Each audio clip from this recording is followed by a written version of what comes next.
Hi, this is Kerby Anderson. You know, each day we take on the tough issues and provide a biblical perspective to them. The topics we cover are wide-ranging: apologetics, theology, prophecy, creation and evolution, intelligent design, marriage, family, child-rearing, the millennial generation, trends in society, politics, economics, business, religious liberty, the Constitution, public policy, foreign policy, military policy, tensions in the Middle East, abortion, homosexuality, pornography, sexual ethics, media, technology, history, and America's godly heritage. We talk about anything that affects your faith, your family, or your freedom. So don't go anywhere, because Point of View starts right now.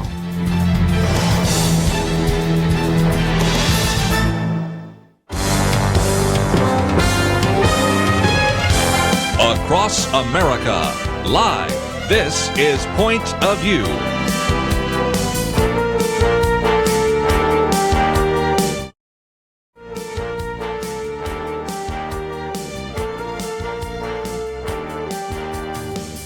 And now, Kerby Anderson. Thank you for joining me today. It is our weekend edition. I want to wish you a Merry Christmas, because that will be taking place next week, and this will be our last live show of this week and even until Wednesday of next week, because we have already pre-taped our Christmas Eve and Christmas Day programs, which are ready for you.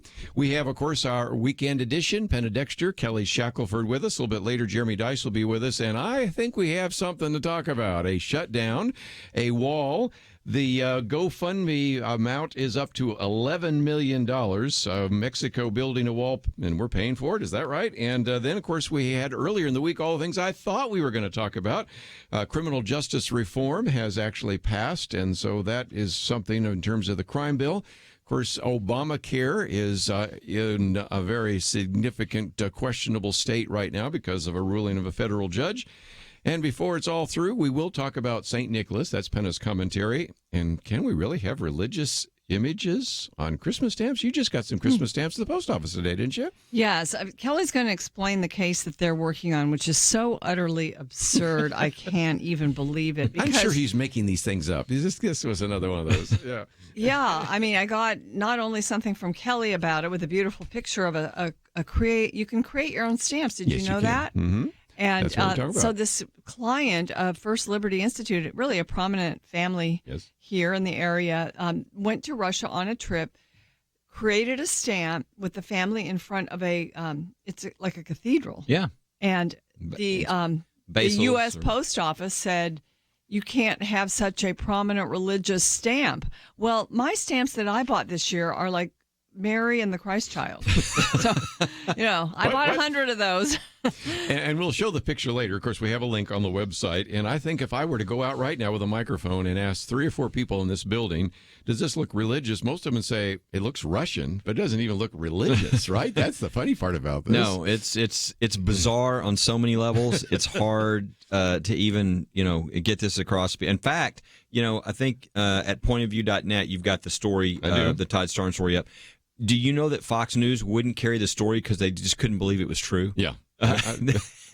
You bring those in all the time. And we've got Hiram was on letters last night, right? Yeah, Hiram was on Laura Ingraham last night. Yeah. But here's what we have. We have, if you go to some of these groups, you can buy a stamp and put your picture. Right. And so when you send your Christmas cards, well, Clark and Tavia Hunt. And Clark is the chairman of the board of the Kansas City Chiefs or whatever. Mm-hmm. His father was the owner before him, and a wonderful Christian family.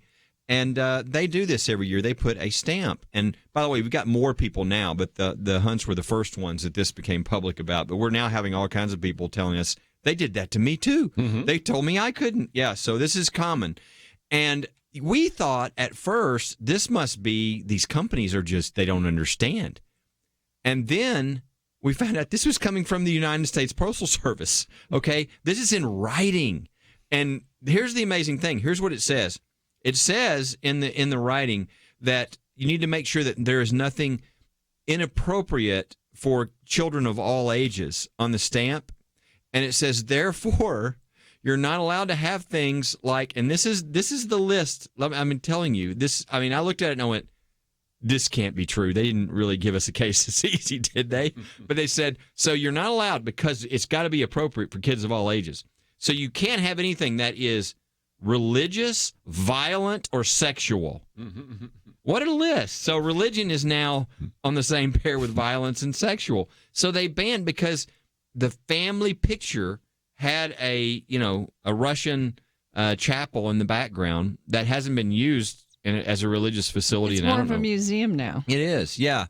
And because of that, they were told it's illegal. It's against the law for them to put this up. And this is something. This was passed in 2000, and I think was it May? It's either the end of last year, or beginning of this year. So this is something recent that they just did, that the Postal Service did. And so, people can, I'm looking at the picture you've posted up right there, Kirby, so people can go and look at it. We'll post it a little bit later when we're talking to the entire national audience. How many people have had a picture in front of a famous church or chapel or someplace overseas or whatever?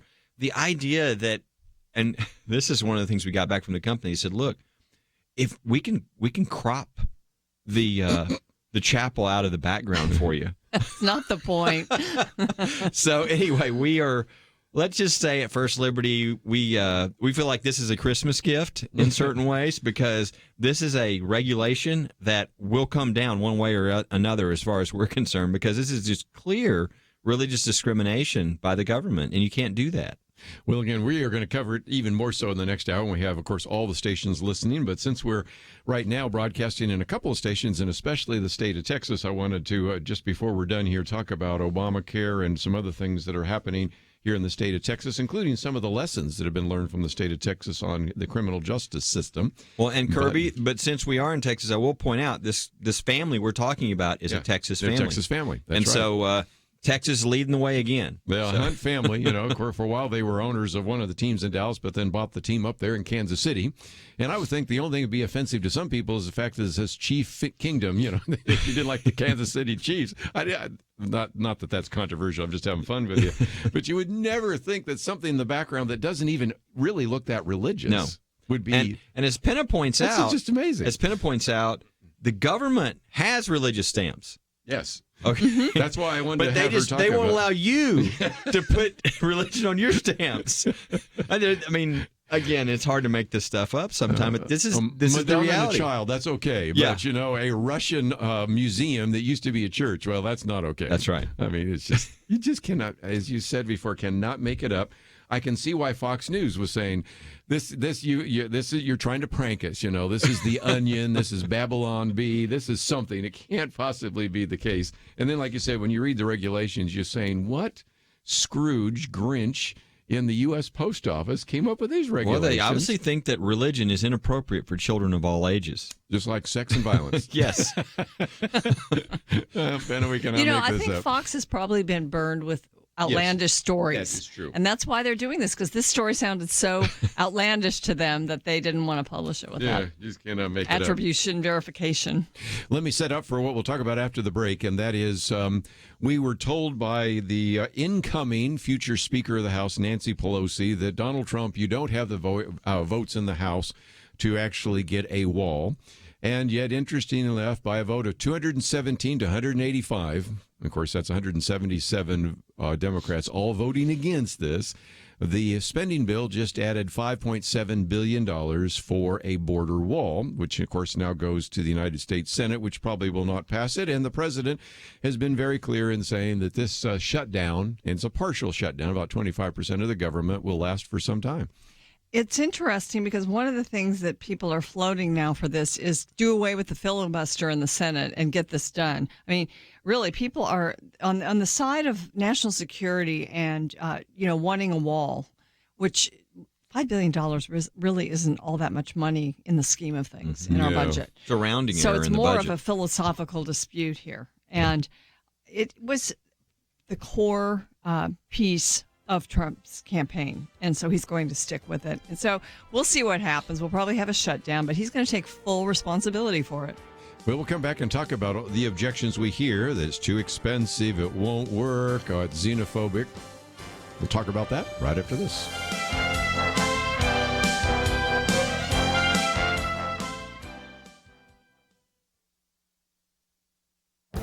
This is Viewpoints with Kerby Anderson. During this Christmas week, I've taken the time to discuss the theology of some of the Christmas hymns and carols that we sing. Today, I'd like to talk about the First Noel. It is an English song dating back to the 16th century. Some people believe that the First Noel was French because of the French spelling of Noel, but it is actually an English song.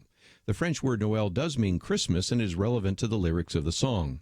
The First Noel was published in 1833 when it appeared in the work Christmas Carols Ancient and Modern. The first line of the song suggests a December date for the birth of Christ. The first Noel, the angels did say, was to certain poor shepherds in the fields as they lay, in the fields where they lay keeping their sheep on a cold winter's night that was so deep. Although many doubt that Jesus was born in December, there are some theologians, such as the author of the chronological aspects of the life of Christ, who believe that a December date is possible. Whatever the case about the date of the birth of Jesus, the song continues, "Born is the King of Israel." It reminds us that a king was born that night, yet few understood the significance of a birth in Bethlehem. Even the wise men from the east did not completely understand the significance of his birth, but they were guided to him by a star. For all to see there was a star shining in the east beyond them far, and to the earth it gave great light, and so it continued both day and night. The song continues on to say that 3 wise men came from a country far. The Bible does not tell us how many wise men there were. What we do know, there were 3 kinds of gifts, gold, frankincense, and myrrh. What the Bible clearly teaches, however, is that Jesus was born and that he is the Lamb of God who takes away the sin of the world. I'm Kerby Anderson, and that's my point of view. Take Kerby and the Point of View team with you on the go with the Point of View app. Search for Point of View Radio at the Apple or Google Play stores.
You're listening to Point of View, your listener-supported source for truth. Back once again, the battle right now in Congress is over $5.7 billion for our border wall.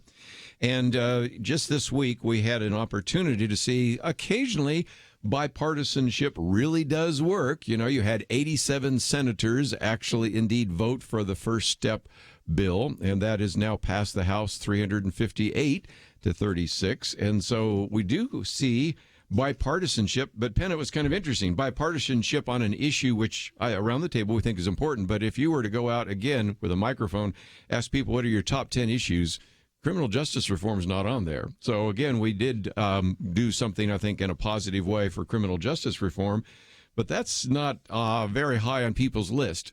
A border wall is high on a lot of people's list. And yet you had 177 Democrats in the House, all of them, vote against the idea of adding all of $5 billion, which sounds like a lot unless you are talking about a $1.5 trillion budget. As Kelly has always said, and we've said around here many times before, it's a rounding error. So if we can afford it and we think it works, why such a resistance to something to shut down the government? Yeah, I think because the left in our country is committed to open borders, and the left is so much in control of our Democratic Party in this country right now. There's not really a moderation or a moderate group there, at least in the Congress.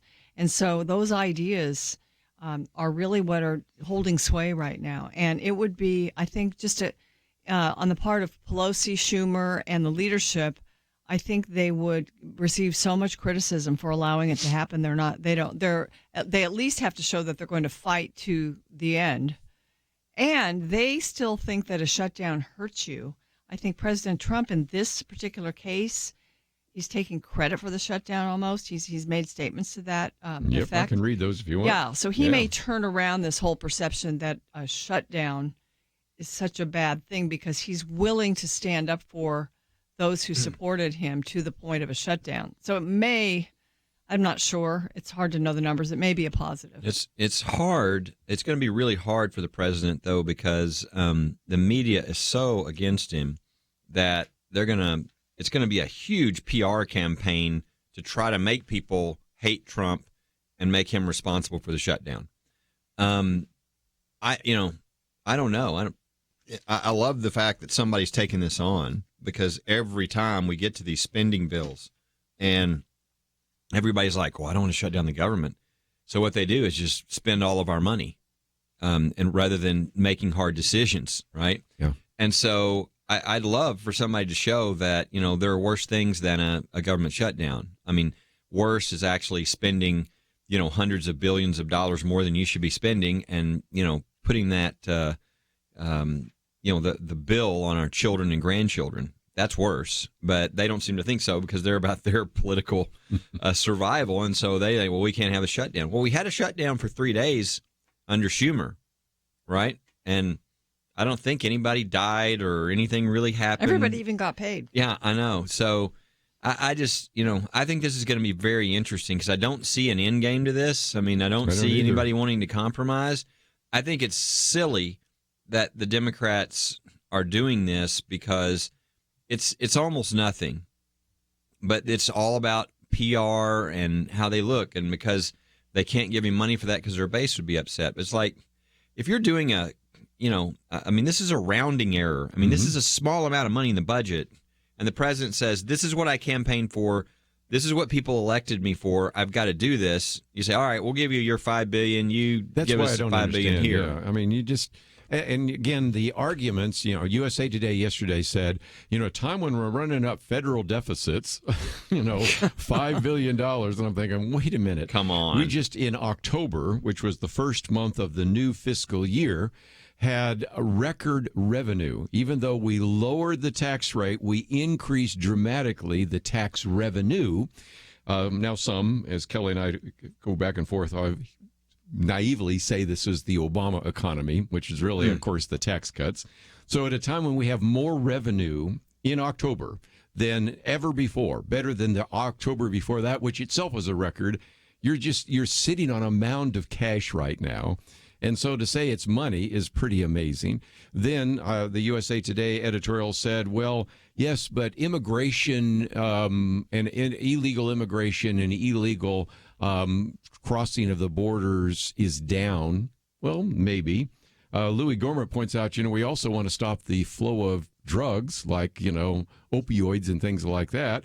Then just because it's down at the moment doesn't mean it will pick up later on. As a matter of fact, if you don't build the wall, everybody's going to say, hey, come on over. But what about the caravan that just came? Yeah, I mean, somewhere along the line, I would think that there would be a willingness to say, we'll give you pennies on the dollar because we're going to control the government in January. But like Kelly says, nobody's doing that. Well, it's anyway, if you look at stopping illegal immigration into the country, you save money by stopping illegal immigration because most of the people coming in are going to have to take some kind of government benefits.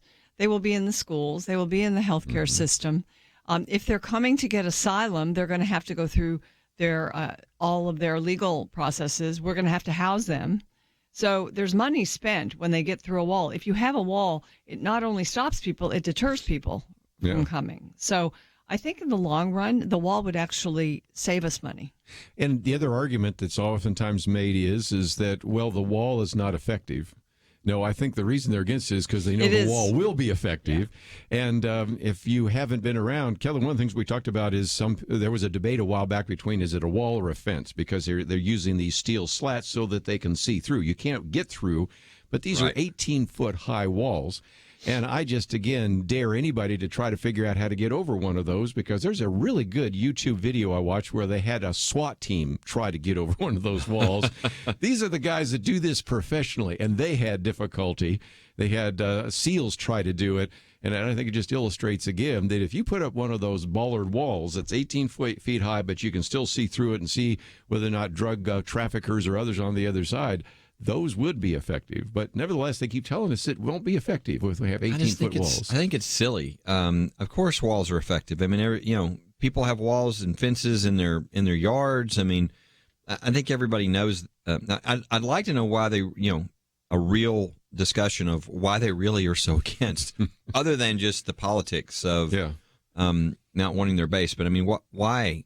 Yeah. Why would you not want a wall? Do you not want a wall? Many of the people arguing for this have a fence around their home, around their property, and they say that there's something wrong with that, or there's something immoral. I think that's the word Nancy Pelosi keeps using. Mm-hmm. I'm like, no, there's a lot of scripture about building up your wall and keeping it in good shape and around your property. I mean, I wish somebody would explain. They never explain why they're against having these things in a way that makes any sense, or that, outside of things like, well, a wall doesn't work. Well, yes, it does. I mean, there would be no walls if they didn't work. There's walls everywhere. Penna's just been back from Israel, and we're going to do another trip. You've seen some of those walls, haven't you? Sure, there's walls everywhere. And really, throughout history, cities were surrounded by walls. I mean, it's about, and I think we've thought we didn't need a wall in our southern border, our northern border, but we do now. There wasn't the problems that there are now. There wasn't the drugs coming across that there are now. I mean, so we need to keep our country secure. It's one of the primary purposes of government, and a wall is a basic of that. So it's really... It's funny how things have changed. I mean, there's all these statements by, Barack Obama and Bill Clinton and all these people in the past that had no problem with this, you know? And I remember it used to be in the immigration issue, it was, well, everybody agreed we need to have border security and have the wall in place and everything. But then the argument was about what you do. How do you people who are here illegally, can they get citizenship and all that? And that was the argument. But everybody agreed. Yeah. And now we can't even agree about having border security. I mean, it's like, well, and I really wonder if Trump came out and said, under no circumstances do I want a wall built on the border. I think they would be fighting for a wall. I really do. Whatever Trump wants is bad. Well, when we come back for just a minute, I want to get your comments about the style of the president, because as we posted on one of our articles here, a lot of the leadership in the Senate did not know this was coming. And so this was one of those issues. And, of course, now the argument isn't that it's too expensive, although we have heard that, or it won't work, or it's xenophobic. Now the argument is 400,000 people aren't going to get their paychecks for Christmas, although they will get them after the fact. We know the drill, how that one is. Or that this was just a temper tantrum on the part of the president. Could he have come up with a better way? Charles Schumer says, I'm not going to budge on the border over a temper tantrum. So that's the latest argument. I'll get back and talk about not just the substance, but maybe the style. And then we'll move on to some other issues. There was a very important ruling related to Obamacare right here in the state of Texas. We'll talk about that right after this. The leader looked around the table, motioning to the older men. He said, "You're here to remind us how faithful God has been in the past. Now, you middle-aged guys, you keep us focused on what God is doing right now. Make sure we don't stop. And you younger guys, keep us looking forward. Imagine what God wants us to be doing in the years to come." There's a lot of wisdom there. We have to be thankful for the past, focused on the present, and mindful to plan for a great future. Many listeners have made bold moves to partner with Point of View Radio and accomplish great things for more than 45 years. But as we look around, we do see many positive things, and I think we can all admit there's a lot more to be done. It's time to think about your next bold move, what you can do to invest for our nation's future. Be thinking about that. If you have an answer now, don't wait. Visit pointofview.net and invest to help us enter 2019 strong. If you're not quite ready, please pray and get ready to make your next bold move. pointofview.net, and 800-347-5151. Point of View will continue after this.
You are listening to Point of View.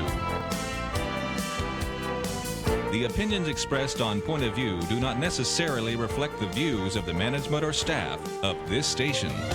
And now, here again is Kerby Anderson. If you'd like to join our conversation, 1-800-351-1212. Penna Dexter, Kelly Shackelford. A little bit later, Jeremy Dys will be joining us as well, talking about the fact that the House has already approved an increase in the spending bill, $5.7 billion for a border wall, and it was passed 217 to 185. It will not pass, I can say with almost certainty, in the Senate. And so we will have a shutdown. But in the meantime, just before we get into the whole style and substance debate. This GoFundMe campaign put together by Brian Kolfage, I think is how you say his name. I might be mispronouncing it, but a triple amputee Iraq veteran. When this was posted, they had raised $5 million. Now it's up to more than $11 million in a GoFundMe page. And when people say, well, what's going to happen to it? He says 100% of the donations will go to the Trump wall. He's been working with a law firm on the legal document that would bind the government to using the funds for a border wall. Who knows? We are in uncharted territory. You know as well as I do, Penna, that when you fill out our taxes, you can even mark a box and give more than your taxes so that theoretically that would pay down the deficit. This is something like this. I so completely expect some liberal judge to say you can't do this, but it'll be interesting. And if nothing else, it would certainly be, I think, a wake-up call to incoming Speaker of the House, Nancy Pelosi, to say, do I really want to force this issue when already millions of dollars have been raised out of people's personal funds to build a wall? Is it really worth a fight over $5 billion, which is, as Kelly reminds us once again, a rounding error in a $1.6 approximately $1 trillion annual budget, something like that? Yeah, so if they happen to raise the money, enough money to get started on a project, a wall building, I guess the question is there something that has to be passed by Congress to say you can go ahead and do it with that money? I think so, yeah. I mean, Congress probably has to do something. Yes. And the Senate has to do something. So who knows if that would happen? It's so bizarre. The one thing, there's a lot of arguments about what the government should do. I think the one thing everybody pretty much agrees on is national security and protecting our border. Especially with the kind of terrorists, the kind of people are trying to come to our country and do these mass killings and all this. Then we've got drugs coming over the border.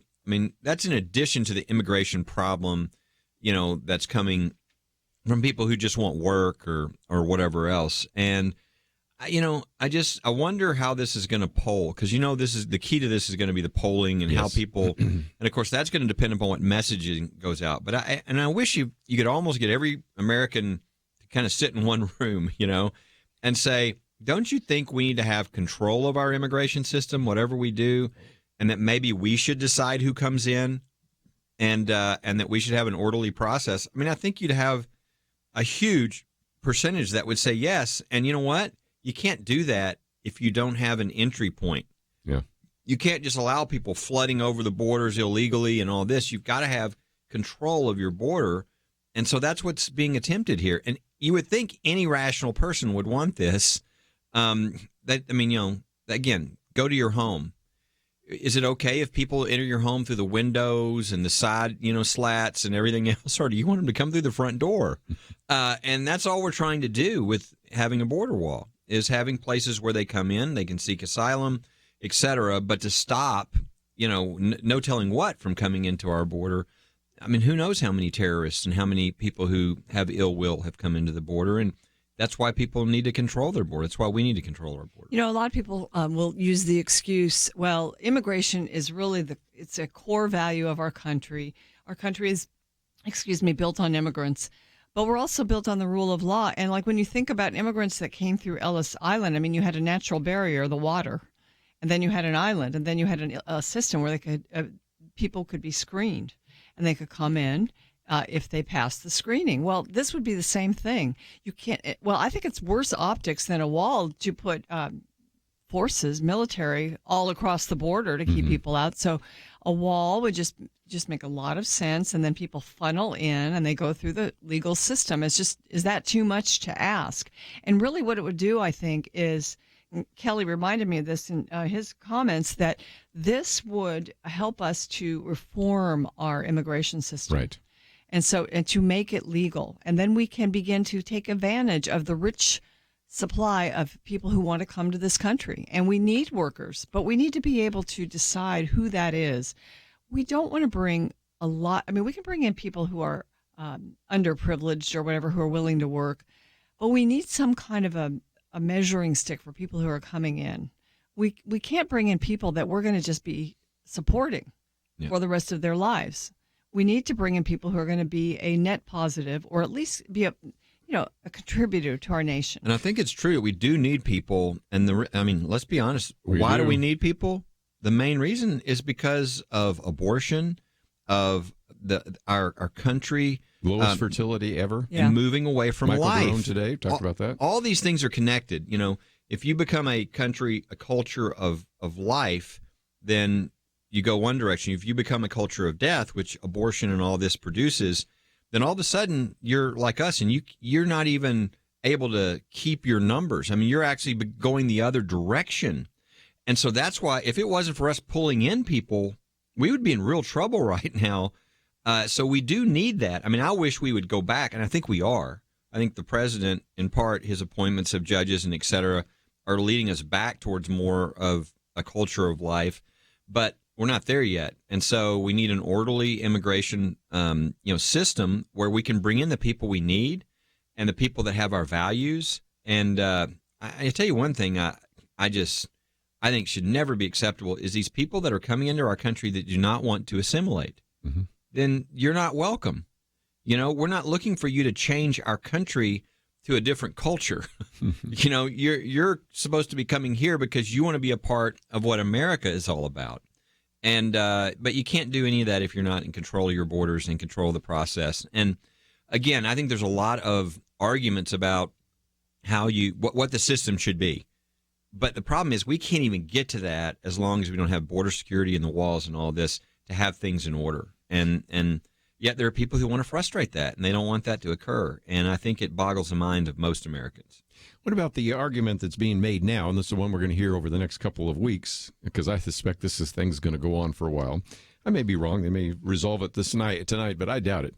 And that is that why now? Why did the president have his temper tantrum now? And he could have done this when he had a Republican House and Senate.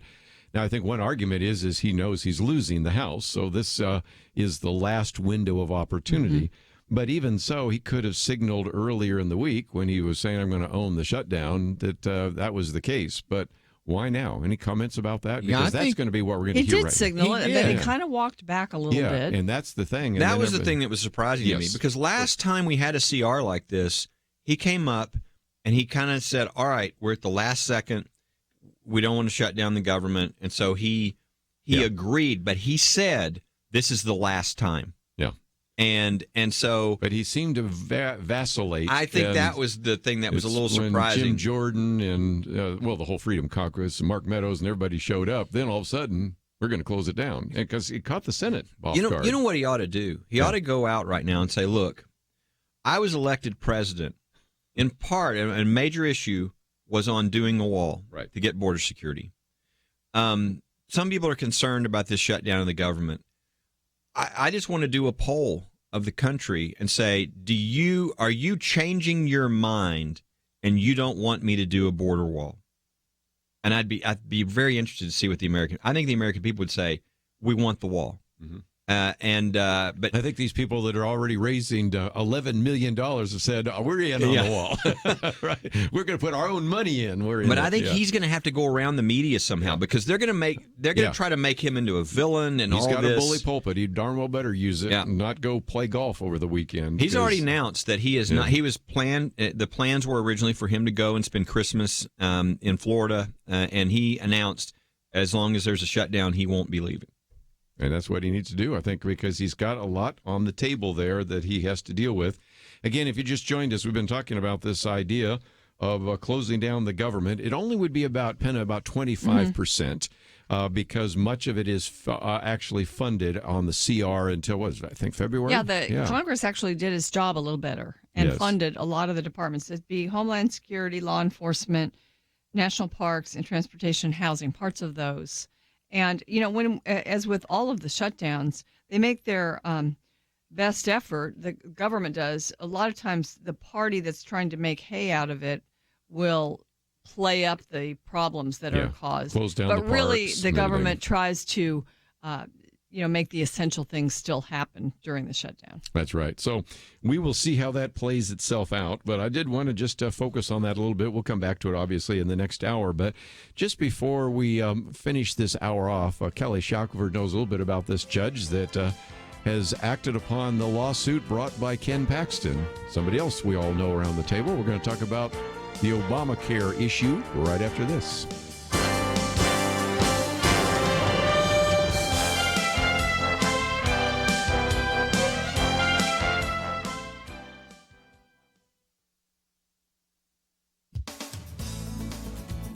In his book, The True St. Nicholas, Bill Bennett tells the story of the precursor of Santa Claus. Bill Bennett spent years as a popular radio host. He's also a former U.S. Secretary of Education. He seeks in this wonderful book to teach us about St. Nicholas and that he matters to Christmas. Nicholas was likely born in what is now Turkey. His parents were wealthy, devout Christians. They saw in their son's childhood actions indications that he would serve God and man in a remarkable way. After they died in a plague, young Nicholas went to live with his uncle in a monastery and ultimately resolved to train for the priesthood. This meant giving away his substantial inheritance. The ways in which he did this gained him a reputation for kindness and generosity, a mantle placed centuries later on the ample shoulders of Santa Claus.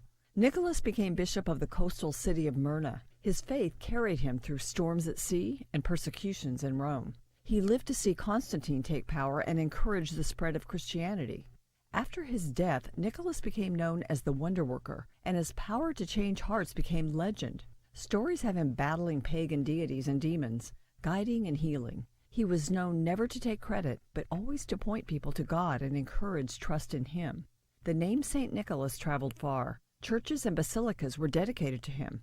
Holidays were celebrated in his honor. Children were named after him. Protestant reformers opposed and tore at traditions and art that honored saints. By the end of the 16th century, Nicholas was banished from the religious life of Europe, but not from people's hearts.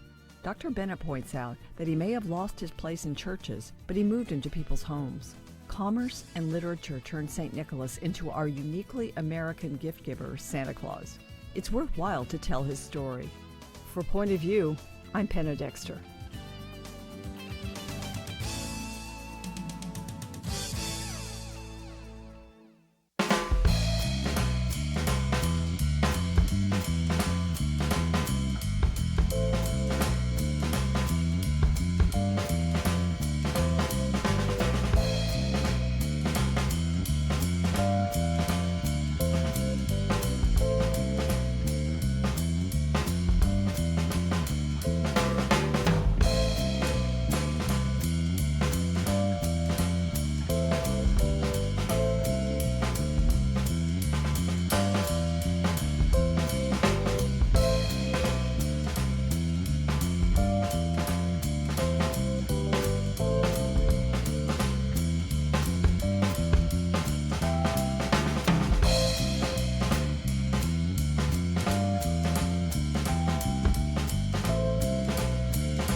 Now, back to Point of View, your listener-supported source for truth. Back once again for a few more minutes, Penna Dexter and Kelly Shackelford. And Kelly, I know you know these individuals, and Penny, you know some of them as well.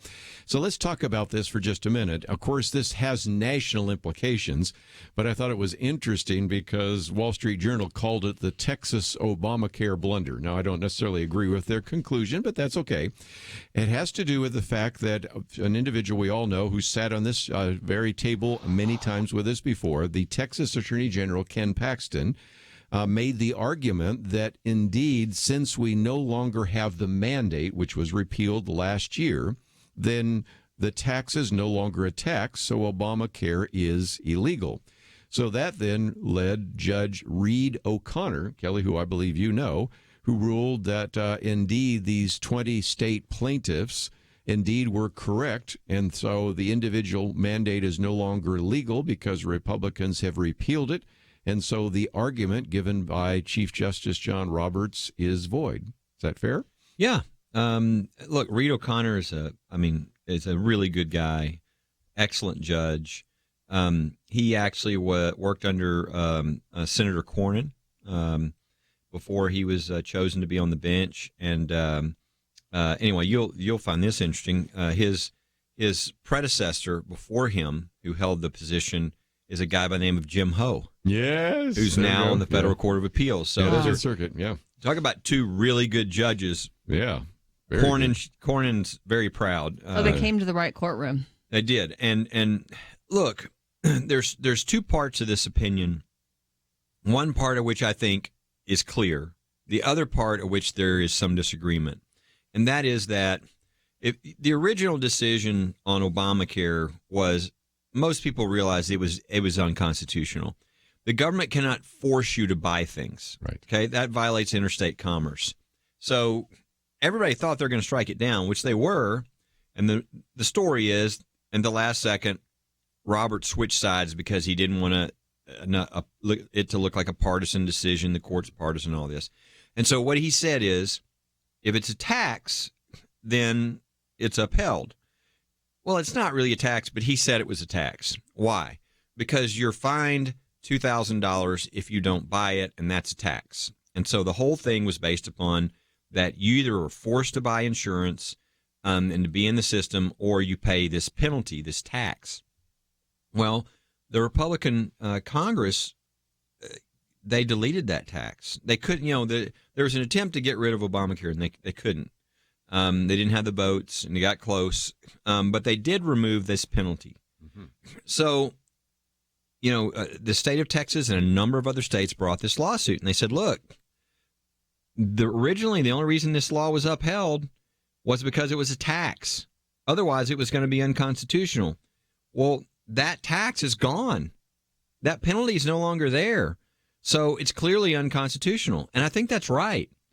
The question is, does that mean you knock the whole statute down? Because there's other parts. It's called severability, right? Yes, and there is some disagreement about that. Right. I mean, will Judge O'Connor be overturned on appeal on that? I don't know. But even if he is, what you've got is this sort of grotesque, I don't know, it's almost like they've created Frankenstein, and now Frankenstein is missing an eye, part of his nose, one of his ears, 2/3 of his leg. I mean, it's this thing now that it doesn't really work. And so do you keep those little parts?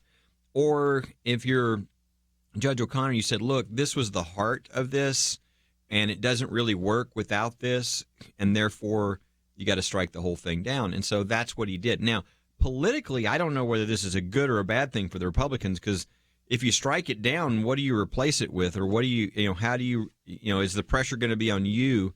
And now we would have a Democrat House and a Republican Senate. And I mean, there's almost no hope they're going to come up with some, healthcare approach that everybody agrees with. So I don't know what it means politically, but on the legal side, I think one part of it's very clear. And then the question is whether on appeal, whether they're going to say this strikes the whole thing down or just part of the statute. Mm-hmm. I think the Wall Street Journal's critique of this was based on the fact that it's so entrenched. I mean, that was one of their main reasons that they gave. That's right. And, we said that when Obamacare was going through Congress, we said, listen, we can't it's going to be really hard to come back and repeal this because it becomes entrenched. And also people depend on it.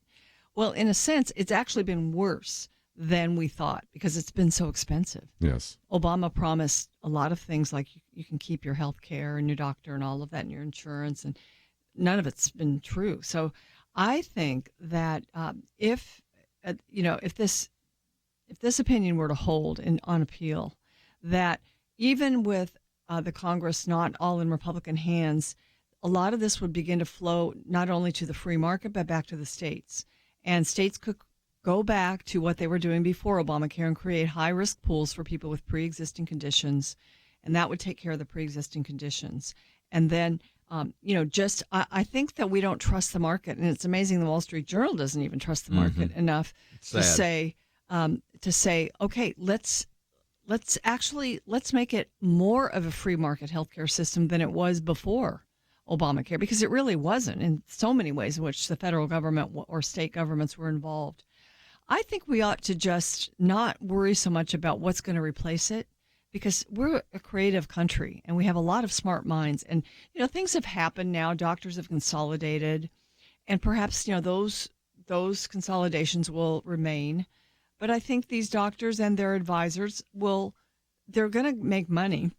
And they're going to offer a product that people are going to want to buy. So let's see how that all works. I think it will work over time, and it will be a lot better than what we have now. And again, what you're going to hear right now are the socialists out there, and we do have a few in the Congress, if you have not noticed here. Alexandria Ocasio-Cortez, as well as Bernie Sanders and others are going to say... And everybody else is scared of them on the Democrat side. Let's just go to Medicare for all. You know, we can't afford $5.7 billion for a wall, but we can afford $32 trillion for Medicare for all. Yeah, let me make a connection. I'm gonna wrap up our first hour of the show here with a pretty bow. We started the show talking about the federal government, the United States Postal Service, who had told a family that they weren't allowed to put their picture of their family on the stamp because there was a chapel in the background of their picture. Okay. Now let me ask you: are these and their regulation says nothing inappropriate for children, like quote religious, violent, or sexual. Okay. That's in writing, okay? Are these the people you want in charge of your health care? I don't think so. I mean, that should, we talk about the kind of crazy stuff they did there. I sure don't want them in charge of, my health, my wife's health, my mom's health, my children's health. No, thank you. And especially because it will not look like Medicare for all, it will look like VA for all. That's and right. That eventually would be where the government tells the doctors what we're going to pay them and tells the nurses what we're going to pay them and the hospitals what they're going to be able to charge. And we're going to tell each one of you which particular surgeries you can have and which particular drugs are on the formulary. You don't really want that, especially by the same individuals that told us that we can't have a religious stamp while they're selling religious stamps at the post office where Penna was just a few hours ago. That's right. As I said, you cannot make government this up. officials, I would guarantee you, under that system, they would have great health care. Oh, yes. But not so good with the rest of the country. Which is what they have right now. But again, one of the questions that, of course, Wall Street Journal raised up is what about the people getting subsidies? Well, maybe we need to go back and stop the subsidies, get prices where they really are, get the government out of the middle of the decisions between doctors and their patients, and it just works out a lot better. Mm-hmm. I went to a doctor last week, and it was nice just to say, I'm going to pay for it. And they go, oh, okay, well, that's easy. Here, where to write the check for? There you go. We're done. We'll walk right out the door, not have to worry about all those things that so often take time and prevent you from doing what you need to do. We'll be right back. When the going gets tough, paralysis can be deadly. You look around, you see all kinds of challenges and problems. Our country is greatly divided, red versus blue. At moments like this, the future belongs to those who trust in God and don't just complain and fret, but do something to make a difference. That's the spirit that has sustained Point of View Radio for over 45 years. People who saw difficult problems but recognize this ministry as a tool to equip people to make the right, bold moves. You make possibility reality. And when you give now, a generous friend has promised to double your gift up to at least $50,000. Whatever you give becomes twice as much. But nothing times nothing is nothing, so give generously. Investing is fast and easy online at pointofview.net or by phone 800-347-5151. Don't let paralysis kill us. Make your next bold move now. Pointofview.net and 800-347-5151. Point of View will continue after this.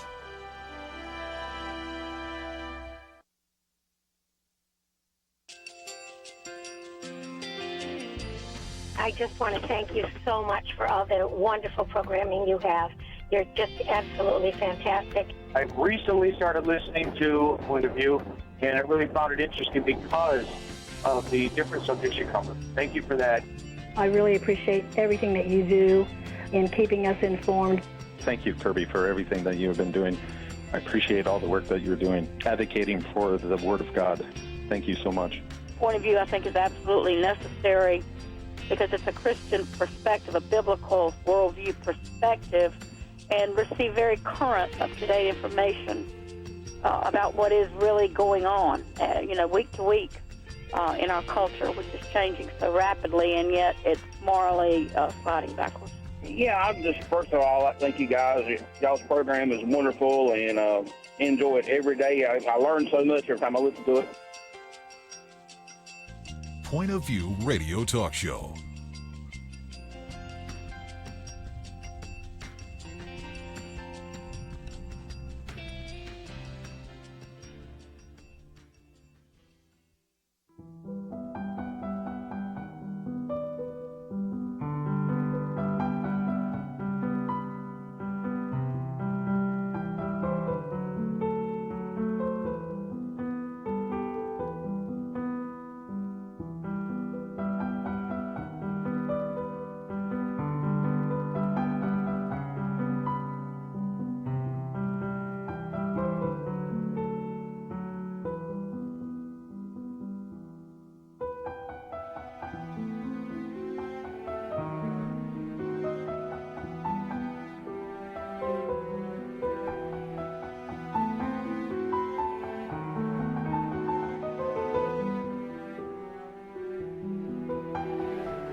Hi, this is Kerby Anderson. You know, each day we take on the tough issues and provide a biblical perspective to them. The topics we cover are wide-ranging: apologetics, theology, prophecy, creation and evolution, intelligent design, marriage, family, child-rearing, the millennial generation, trends in society, politics, economics, business, religious liberty, the Constitution, public policy, foreign policy, military policy, tensions in the Middle East, abortion, homosexuality, pornography, sexual ethics, media, technology, history, and America's godly heritage. We talk about anything that affects your faith, your family, or your freedom. So don't go anywhere, because Point of View starts right now.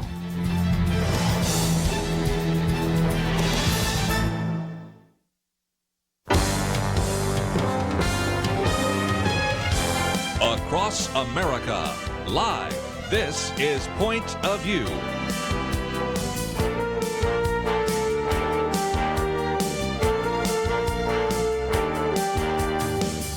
And now, Kerby Anderson. Thank you for joining me. It is our weekend edition, which is on our Friday, and this will be kind of our last live program till after Christmas. We have already pre-taped our Christmas Eve program for Monday and our Christmas Day program for Tuesday.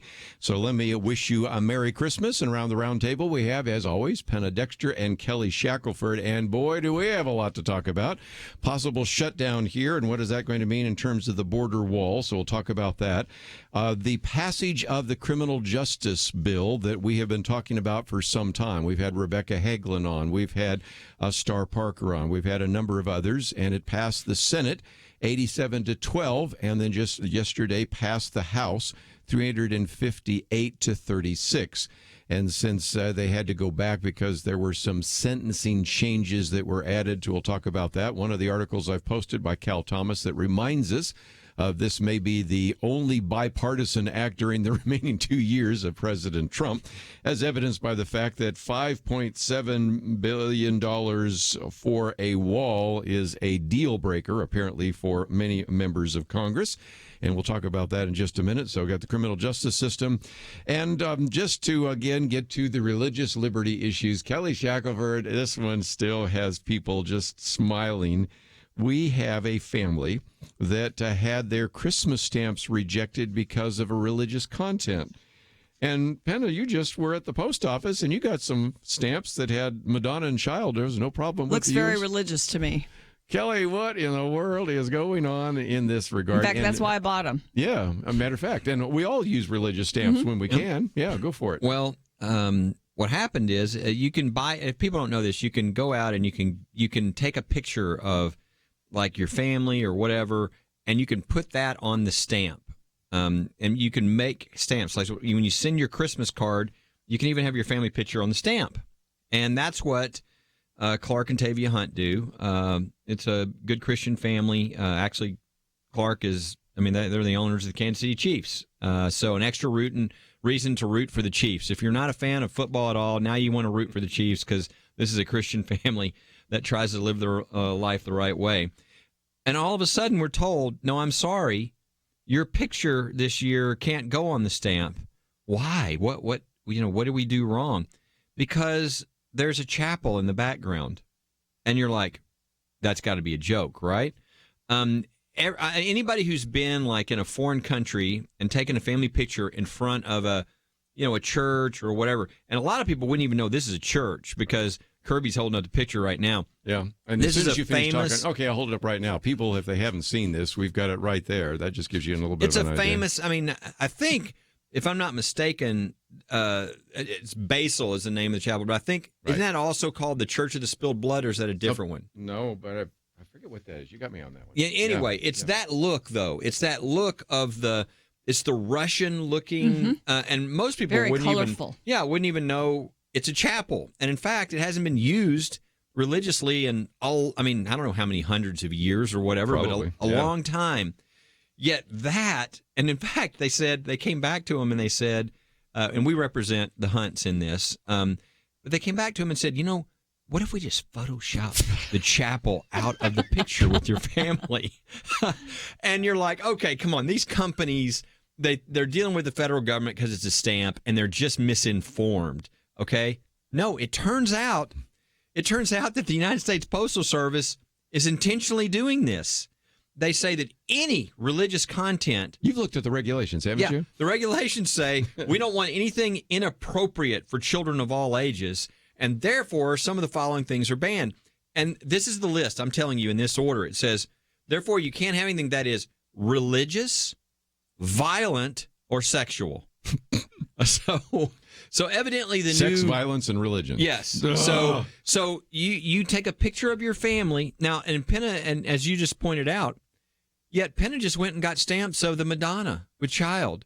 Well, I mean, you're not going to get any more religious. Those are the kind the post office actually manufactured and printed themselves. Yeah, so the federal government, it's okay for them to print the stamps with the religion, but if you get a picture of your family and there's like a chapel in the background, you're banned. Well, that's clear religious discrimination. And by the way, they just passed this within the last year. Wow. So this is not something that's been around. Somebody came up with this brilliant idea recently. And so we're getting calls from First Liberties, we've getting calls from other families saying, they did this to me.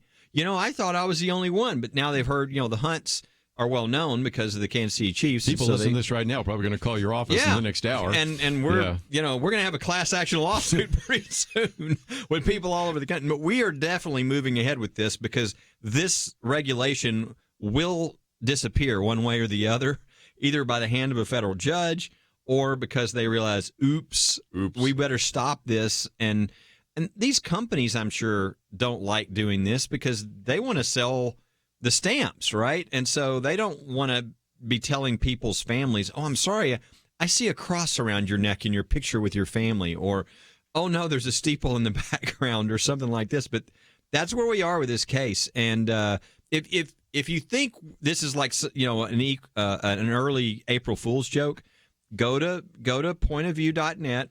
There's a link to the story that Todd Stardens did, and you can see the pictures, et cetera. We'll have it on our website at firstliberty.org. Got it linked both places. Yeah, but you can see the picture of the family. You can see what's going on here. But if you want a bah humbug moment from the federal government, here you go. This actually just happened, and we're in the middle now of the legal consequences of trying to make sure that evidently what was happening to people all over the country is stopped because of this new United States Postal Service regulation. So the companies, when they went to the company, it would almost be like you would feel like the company had a policy. Yes. And so you had to dig deeper and say, no, this doesn't come from Zazzle or whoever the company is. That's right. It comes from the U.S. Postal Service. Yeah, and we were skeptical, when they said that. Eventually, we peeled back the layers of the onion. Or Tavia did, actually. She went and, this is not the law. And she came to us and said, this is what they told me. And we're like, well, that would be illegal. They can't do that, okay? And they would go back. And then eventually, well, it's coming from the federal government. It's coming from the USPS. Well, that can't be true. Ask them to show it to you in writing, Wow. And then you come back and it's like, oh, no, it's got to be appropriate for children. And therefore, you can't have anything that is religious, violent, or sexual. You're like, is somebody trying to set up my lawsuit? Yeah. I mean, they're comparing. Perfect. They're comparing an early religion. Christmas gift. Yeah. So, but that's one of the newest stories, and there's your Christmas story of if you wondered if things are still going haywire somewhere around the United States, and if you want the federal government to make all the decisions for your future, the answer is no, because they make really crazy decisions sometimes like this. But hopefully, we'll see. Either this is going to be overturned one way or the other, and we're going to do everything we can to make sure that this doesn't happen to other families. But we are finding that a lot of other families are calling us and saying, hey, they did this to us. And we're actually increasing our groups of people that we're complaining on behalf of. Just before we take a break, we got to mention one other thing. When Todd Starnes tried to place this on Fox News, they said, are you sure about this? They were sure it had to be a joke. Yeah, right? They even though all this stuff was in writing, even though the United States Postal Service regulation is in writing, they were just young and skeptical and couldn't believe that this would happen, and so it didn't even run on foxnews.com. Now, we were on Laura Ingraham last night, but still, at first, they couldn't believe it. It's just amazing. Let's take a break. Merry Christmas. We'll be right back.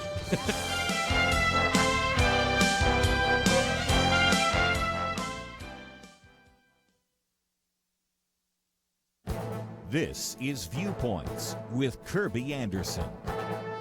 You know, during this Christmas week, I've taken the time to discuss the theology of some of the Christmas hymns and carols that we sing. Today, I'd like to talk about the First Noel. It is an English song dating back to the 16th century. Some people believe that the First Noel was French because of the French spelling of Noel, but it is actually an English song. The French word Noel does mean Christmas and is relevant to the lyrics of the song. The First Noel was published in 1833 when it appeared in the work Christmas Carols Ancient and Modern. The first line of the song suggests a December date for the birth of Christ. The first Noel, the angels did say, was to certain poor shepherds in the fields as they lay, in the fields where they lay keeping their sheep on a cold winter's night that was so deep. Although many doubt that Jesus was born in December, there are some theologians, such as the author of the chronological aspects of the life of Christ, who believe that a December date is possible. Whatever the case about the date of the birth of Jesus, the song continues, "Born is the King of Israel." It reminds us that a king was born that night, yet few understood the significance of a birth in Bethlehem. Even the wise men from the east did not completely understand the significance of his birth, but they were guided to him by a star. For all to see there was a star shining in the east beyond them far, and to the earth it gave great light, and so it continued both day and night. The song continues on to say that 3 wise men came from a country far. The Bible does not tell us how many wise men there were. What we do know, there were 3 kinds of gifts, gold, frankincense, and myrrh. What the Bible clearly teaches, however, is that Jesus was born and that he is the Lamb of God who takes away the sin of the world. I'm Kerby Anderson, and that's my point of view. Take Kerby and the Point of View team with you on the go with the Point of View app. Search for Point of View Radio at the Apple or Google Play stores.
You're listening to Point of View, your listener-supported source for truth. Weekend edition, we have Penna Dexter and Kelly Shackelford, and now Jeremy Dys, as I've been mentioning, has joined us. And Jeremy, I just thought I might mention the other day, as many of our people listen online, you were talking about Salvation Army, and I was as well. Now, you were talking about a situation which you had an elected official getting involved with the Salvation Army. Well, we were on the program talking about the situation up in Grand Forks, North Dakota. And I've been up there in the dead of winter, so I know what it's like up there, in which the Air Force there were told that they could not possibly participate with Salvation Army. So that ended up being kind of a First Liberty Day. We're quoting from Jeremy Dys, we're quoting from Michael Berry, we're quoting from Todd Starnes, and if nothing else, again, I would encourage people to always listen to your commentary. So it's always good to have you here, even when you're not here. Yeah, and I apologize for being late, Dallas traffic, and whatever other excuse you want to say. Christmas. My dog ate my homework, all those things. Just throw them all in. But yeah, no, those cases were silly, and especially the one in Grand Forks right now in North Dakota. I mean, so folks understand, I'm sure you guys talked about this, but the higher ups at the Air Force Base just put out a notice, hey, by the way, you can volunteer for the Salvation Army. You mean like any NFL players doing right now? Right, exactly. Christmas, or politicians do, politicians, or anybody else. If anybody really wants to be that annoying with a bell, you can go ahead and do it, right? Yeah. You can go ahead and be charitable and ring the bell if you'd like to do so. But mostly they were just going to deliver packages. But Mikey Weinstein, oh boy. Oh, he didn't like again. that. This was somehow an endorsement of religion, or this is the violation of separation, as if the Air Force created a church on campus there by saying you could actually go volunteer for a charitable organization if you'd like to for one day. So, I mean, Mike was right. Our Mike was right to send. Mike Berry was right to send this letter and remind the Air Force Base here that your job as the Air Force is to remain neutral towards religion It is not to be hostile. And if you follow the actions of Mikey Weinstein, if you follow his recommendations, you're going to be hostile towards religion, and you're going to have some problems with that from us. Well, this is one of the things, what Jeremy's talking about is one of the things that we don't think about a lot. But, there's this whole set of law. We've got 2 religion clauses.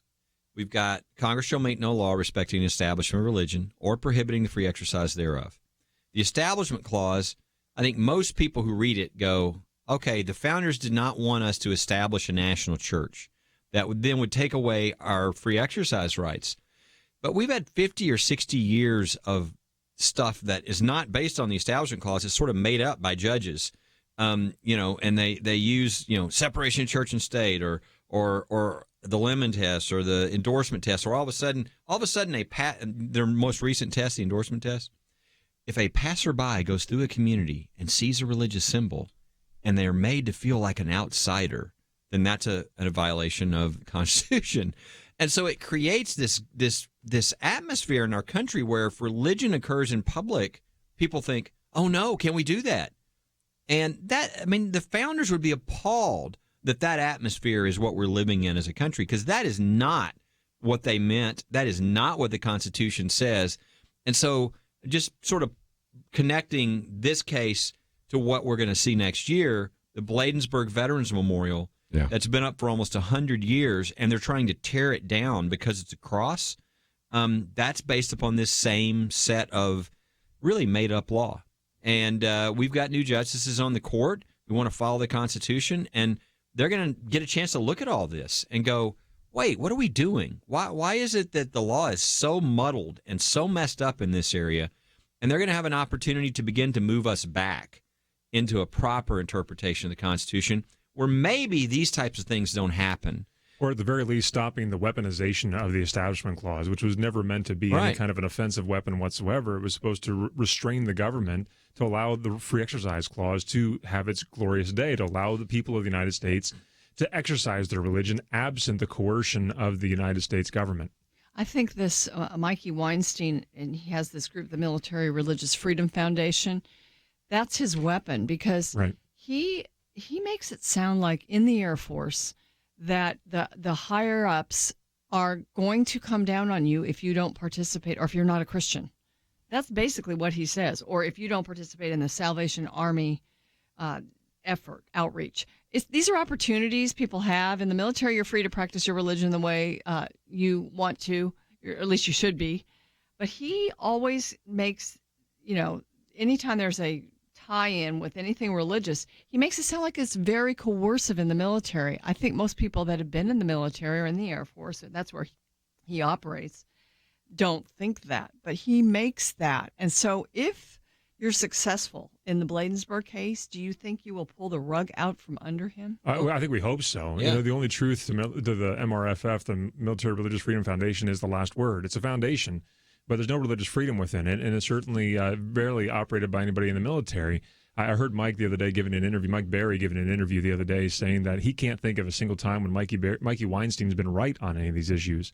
But he certainly is a gadfly to the United States military and takes in susceptible commanders that are too worried. I mean, look, are we really concerned at an Air Force base that they would equate that they've been forced into participation with a charitable organization, and that it's somehow going to be scandalous if they turn around the next time and order them to go into battle? I mean, these are guys who understand the difference between forced and being told what to do and being given an opportunity here. But it tells you something. I mean, this is, I think, part of the backdrop to we call it the Bladensburg case. It's I think official name is the American Legion versus the American Humanist Association. Uh-huh. We represent the American Legion. But any test, any approach that has been created that would lead judges to conclude that a veterans memorial that was put up by mothers who lost their sons in World War I needs to be torn down because it's in the shape of a cross, and it's been up almost 100 years. Something is wrong with your test or your analysis, okay? That should not be even something that somebody mistakenly concludes. So it shows that we definitely have some things out of whack, and it's scaring people, and they issue really irrational decisions. And people like Mikey Weinstein can use this to try to confuse and and when really there's no legal basis for those types of things. And so it is going to be a really unique opportunity. I mean, the Supreme Court only takes, they get about 8,000 requests a year. They only take maybe 80 cases, 75 cases, and they've chosen the Bladensburg case. This is going to affect every veterans memorial in the country. It's going to be, something that has an impact in the future, and it's a real opportunity. And I think, especially with the court we have now, to go back to the Constitution, to go back what the founders said, and the kind of religious freedom and the kind of country that was founded, and not something that's sort of politically correct or made up by judges or anything else. I don't think that's the kind of judges we have now. I think as we're getting these judges on the court, they're people who want to follow the law, follow the Constitution, and they're tired of a lot of the nonsense and really just want to make sure that the law is properly interpreted and applied. Underscore the point there. Just put yourselves in the shoes of the local commission having to figure this all out. If you let's just say that you're elected as a city councilor or a county commissioner and have to deal with one of these nativity scene cases, or maybe you have a veterans memorial on your city property of some sort. This case, in the Bladensburg World War I Veterans Memorial, that case has taken 5 years of litigation. The appendix is 4 volumes. It shouldn't take 9 justices 5 years of litigation, 4-volume appendix in a partridge in a pear tree in order to figure out that a 93-year-old veterans memorial is constitutional. That should never be the case. What the founding fathers put in place was a very simple document, a very short document called the Constitution, with its very few amendments to it all, because they wanted to get out of the way of the people so that they could be free. And what we've created is this bloated monster that requires 5 years of litigation, 4 volumes of appendices, and then 9 justices of the Supreme Court to figure out whether or not a 93-year-old veterans memorial is or is not constitutional. I might just mention, just as we're going to a break, that we do have a link to, of course, firstliberty.org/memorial-petition. And the reason I want to send you there is it's got the memorial story there of these individuals and the sacrifice and the rest. We heard from Lathan that I think we got some other articles coming up, so as soon as those are surfaced, we'll post those as well. And Kelly, I think I misspoke. People every once in a while say, well, when's the oral arguments? I said March, but now I'm hearing people say February. It's probably going to be the end of February. It's not official yet. I will say this. People are coming towards the end of the year, and I encourage them to think of donating to Point of View, donate to First Liberty. That appendix that Jeremy's mentioned, it cost us $51,000 to file at the Supreme Court. But you know what? If it changes the law for millions and millions of Americans in a way to protect religious freedom and our veterans, I think it's worth it. And I think if you want to donate to First Liberty, they can think they're buying part of that petition that's going to the Supreme Court and changing history. I think this is a great thing to be a part of. So I would encourage people to think about these kinds of costs and things when they're coming to the year end and they're thinking about Point of View and listening to this on the air and First Liberty and the cases we're doing, because it's a key part of the year for all those nonprofits out there that you support. I just mentioned you can click on the link there, $65,000 matching fund that we have on the table. And we also have a link to both Kelly Shackelford and Jeremy Dys, and they'll take you to First Liberty. I support that organization. I encourage you to do the same. We'll be right back.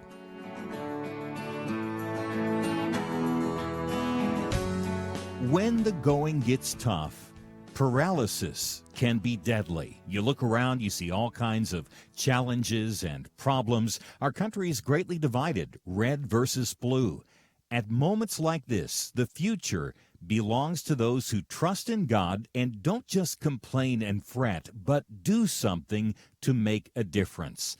That's the spirit that has sustained Point of View Radio for over 45 years. People who saw difficult problems but recognize this ministry as a tool to equip people to make the right, bold moves. You make possibility reality. And when you give now, a generous friend has promised to double your gift up to at least $50,000. Whatever you give becomes twice as much. But nothing times nothing is nothing, so give generously.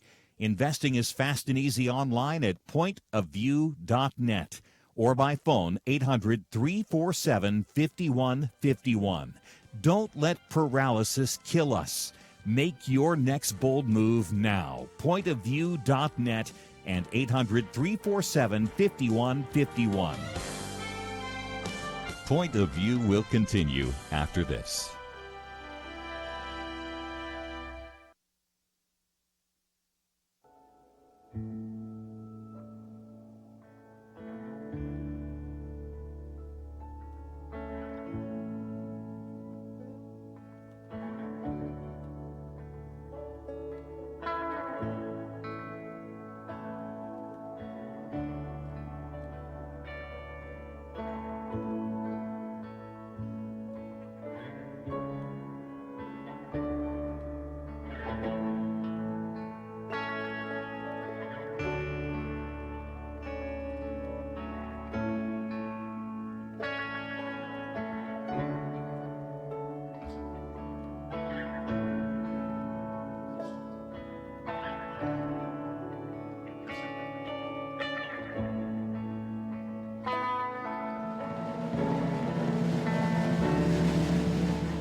are listening to Point of View.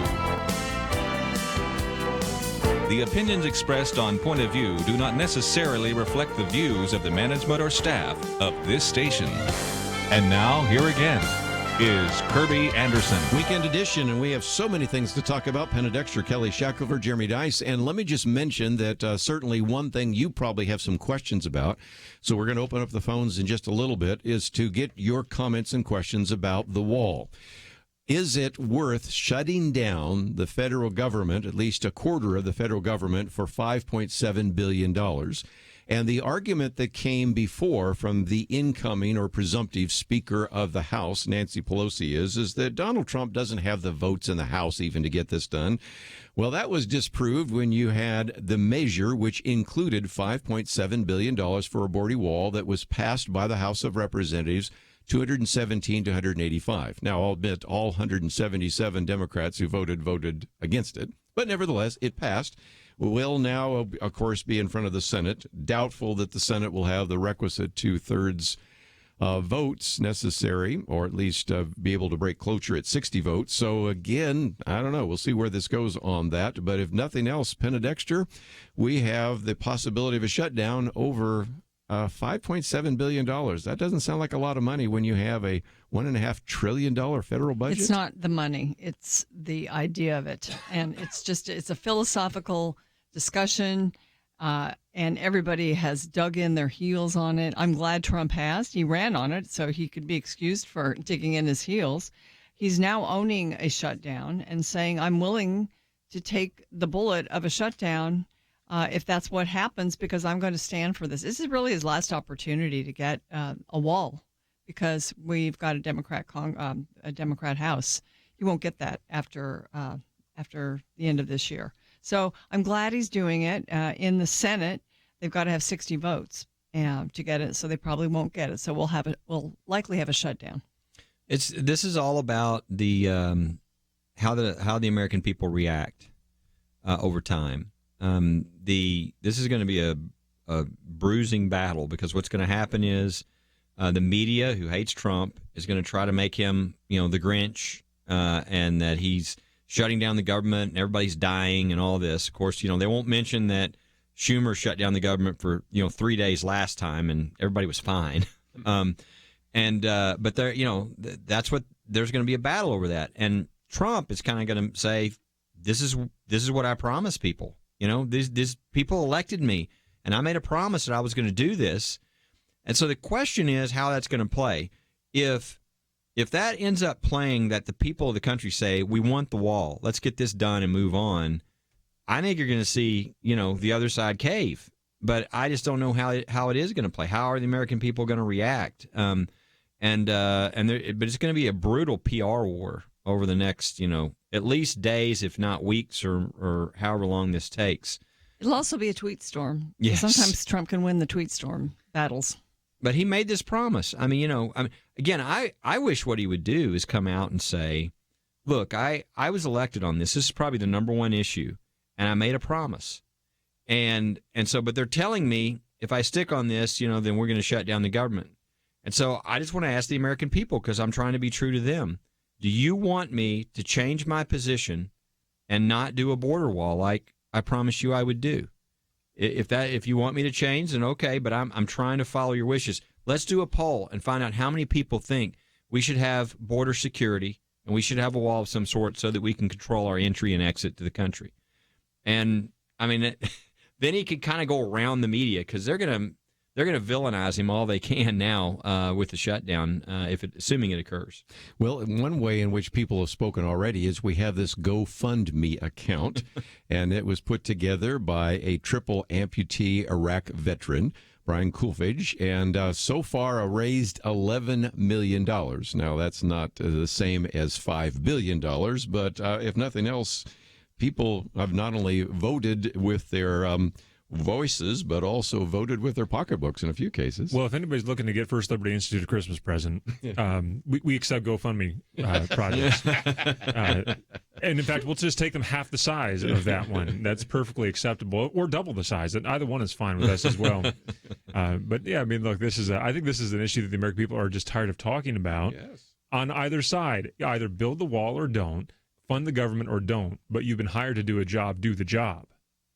Really, what does it hurt to have the wall? That's the argument. What's the downside? People oppose the wall, but what's wrong with having a wall to protect your country? I remember during the campaign, President Trump would say, then candidate, if you don't have a border, you don't have a country. I mean, that's really true. There's a phrase in history that says high fences make good neighbors, right? Mm-hmm. I mean, is that true or not? I don't know. Well, and again, Mexico thinks building a wall is important. As a matter of fact, I love this line because it's Mexico is building its wall and U.S. is paying for it. You look at the money we've been sending to foreign aid, and then the fact that they're building that Bullard wall just like we want to build here as well. So Mexico understands that at their southern border, building that wall, which, by the way, will help America because a lot of the caravan came from south of Mexico. It came from Honduras and other places. So I'd love to get some of your comments. 1-800-351-1212. First of all, is it worth shutting the government down for what Kelly Shackelford has referred to more than once as a rounding error, right? 6.7, I don't know. That's a whole lot of money when you get right down to it. Or 5.7, I should say, billion dollars out of a $1.5 trillion budget.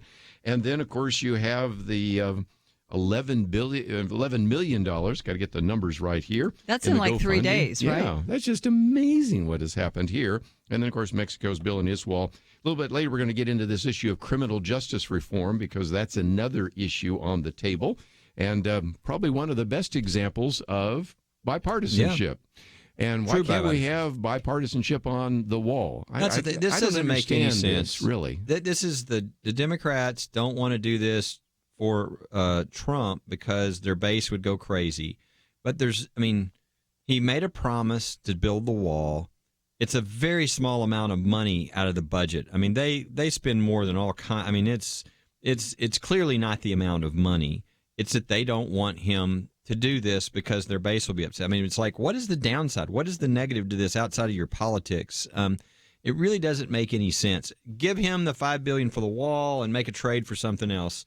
That's typically what they would do. But Trump last time came up against this pressure where, sorry, we're in an emergency, we've got to fund the government, and he didn't get the wall in. And if you'll remember, he announced, he said, I'm not going to do this again. I'm not going to be put, sort of up against the wall like this and told I have to just sign and fund the government. And so he's following through with what he said, both in his campaign and both last time when they tried to sort of push him to sign a CR at the very end. The Democrats would love to do something about dreamers, give them a status. They want to do something about the illegal immigrants that are here in the country. The first step to do all that is a wall. You can get people to agree to taking care of dreamers, for instance, those who came with their parents and it wasn't their decision to come. I mean, it's reasonable to try to consider doing something for them, but not if you don't have a wall on the border and if the flow of illegal immigrants just continues to come in. It's a good example. This time last year, we had a water problem in our house, and the first thing we went is to turn off the water rather than try to mop it while the water's coming in. Right. And the same kind of idea with a wall. Some of you have some comments, so let's get a few of them on the table. And as we will move through, we'll get some other issues to talk about, including the passage of this criminal justice reform bill. But let's go to Julie in Texas, KBJS. What say you about the wall? Thanks, Kerby. I'm hoping that the Senate will do the right thing and try to get this thing through. But I think that President Trump should open every single press conference by playing Schumer and Pelosi in 2008, talking about how we need to secure our borders and we're not against immigration, but we just want it to be legal. And I mean, they said all the same things that Trump is saying, but the media doesn't play that. And so I think he needs to play that every time he opens up a press conference. And I think the reason they're against it is just because it's him. They hate Trump. They don't want him to succeed at anything. If it was Obama, they would be pushing this thing through. So the Democrats, they aren't for America. They are just for their party. So that's what I had to say. Thank you. Anybody around the table? Yeah, I do. I think if Trump came out and said, I've changed my position and under no circumstances do I want a wall, don't you dare build a wall, I think they'd be pushing for it.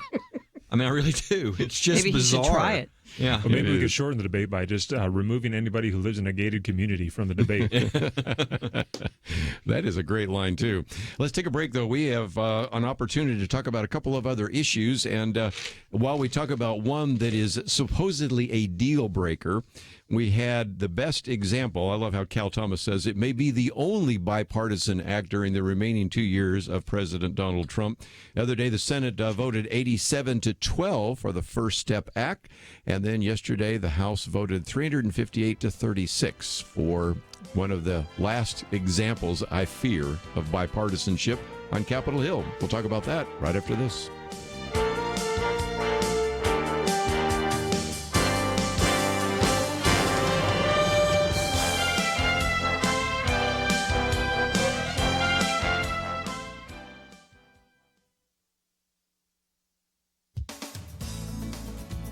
In his book, The True St. Nicholas, Bill Bennett tells the story of the precursor of Santa Claus. Bill Bennett spent years as a popular radio host. He's also a former U.S. Secretary of Education. He seeks in this wonderful book to teach us about St. Nicholas and that he matters to Christmas. Nicholas was likely born in what is now Turkey. His parents were wealthy, devout Christians. They saw in their son's childhood actions indications that he would serve God and man in a remarkable way. After they died in a plague, young Nicholas went to live with his uncle in a monastery and ultimately resolved to train for the priesthood. This meant giving away his substantial inheritance. The ways in which he did this gained him a reputation for kindness and generosity, a mantle placed centuries later on the ample shoulders of Santa Claus. Nicholas became bishop of the coastal city of Myrna. His faith carried him through storms at sea and persecutions in Rome. He lived to see Constantine take power and encourage the spread of Christianity. After his death, Nicholas became known as the Wonder Worker, and his power to change hearts became legend.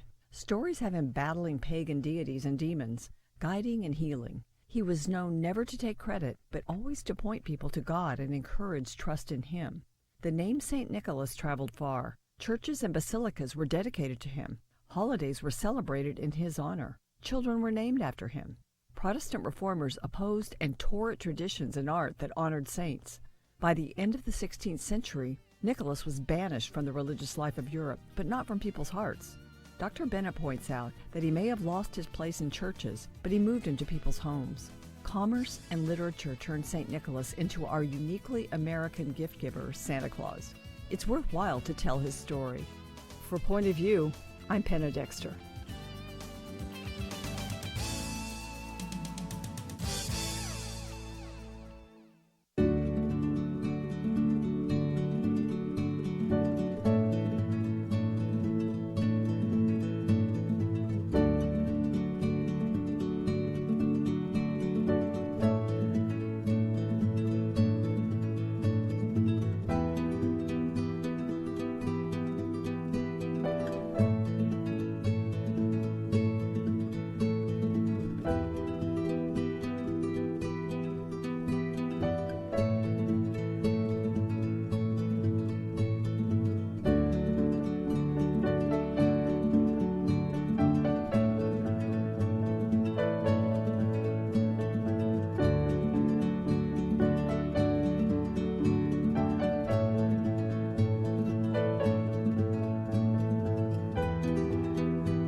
Now, back to Point of View, your listener-supported source for truth. Back once again, I wanted to spend just a few minutes before the top of the hour. And when we come back the next hour, we'll talk about this issue of Obamacare, because there's a federal judge ruling on that.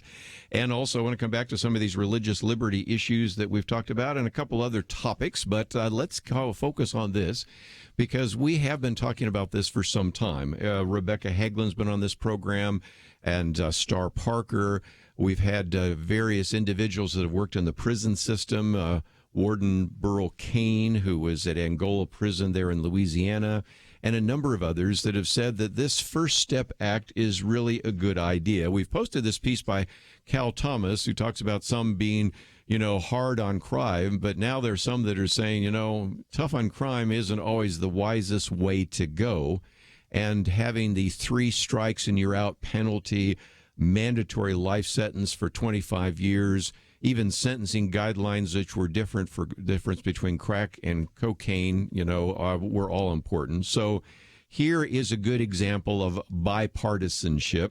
When, first of all, the Senate passed it 87-12. Penna Dexter, when you have Chuck Grassley and Spartacus, what's his name, Cory Booker, hugging each other, along with Mike Lee and Chuck Schumer, you won't see this very often. So again, it passed the Senate 87-12. It had already passed the House in May, but then because they added the sentencing guidelines, it went back to the House, passed 358-36. Jared Kushner deserves high praise. Frankly, prison fellowship. Some people said Chuck Colson's smiling from heaven right now. A lot of things that needed to have happened years ago happened because of this particular piece of legislation. Yeah, and as you said, there was a tough on crime sort of move in our legal system, and it made some progress in certain areas, but the repercussions of that then were sentencing. Sometimes seemed to be unfair. We had sentencing requirements that seemed to not work for certain types of criminals, people that were nonviolent and perhaps financial crimes and things like that. And it just it began to be evident that it was draconian. So, I remember when the battle started, you had people like Senator Tom Cotton. He was a real opponent of it. He said, no, we're going to let too many people out on the street. You had even Ted Cruz was he had concerns, and he offered some amendments. Or at least one amendment. And so it was a back and forth, kind of the way you like to see our government work, to get some good legislation. And as I've read about it, and I'm not an attorney, but I think you guys have been reading all the way along. I've just said, this is good. This is something that is worth all the work that it's taken to go into it, and it ought to yield good results for the country. I'd like to get Kelly's comments, too, because we talk about federalism and using the states as a laboratory of democracy. And let's give credit for Texas, those people, but also we've been following what's been happening in Louisiana and even Mississippi. And we had Lathan Watts here last week talking about what happened in Mississippi. But in the state of Texas alone, there have been some revolutionary kinds of reforms, some of which made their way into this piece of legislation. Well, it's obvious that the Texas legislation was a laboratory, and it worked. They went in and changed things, and this is not only sentencing, but also before people get out, they really try to make sure that they're really being helped to be successful. Training and rehabilitation. And the result is the recidivism rate, which, if people don't understand what that is, it's the rate at which somebody who gets out of prison commits another crime. The recidivism rate went way down. So we had less. So it was like less crime, okay, and which everybody, that's good, right? You don't want the people once you let them out to commit other crimes, but less money too of having to pay for people in prison that you didn't have to pay for. And then, again, the focus was on nonviolent. So what was fascinating is people don't know. I don't know if people realize this, but there was a policy group in Texas that really was working on this, TPPF.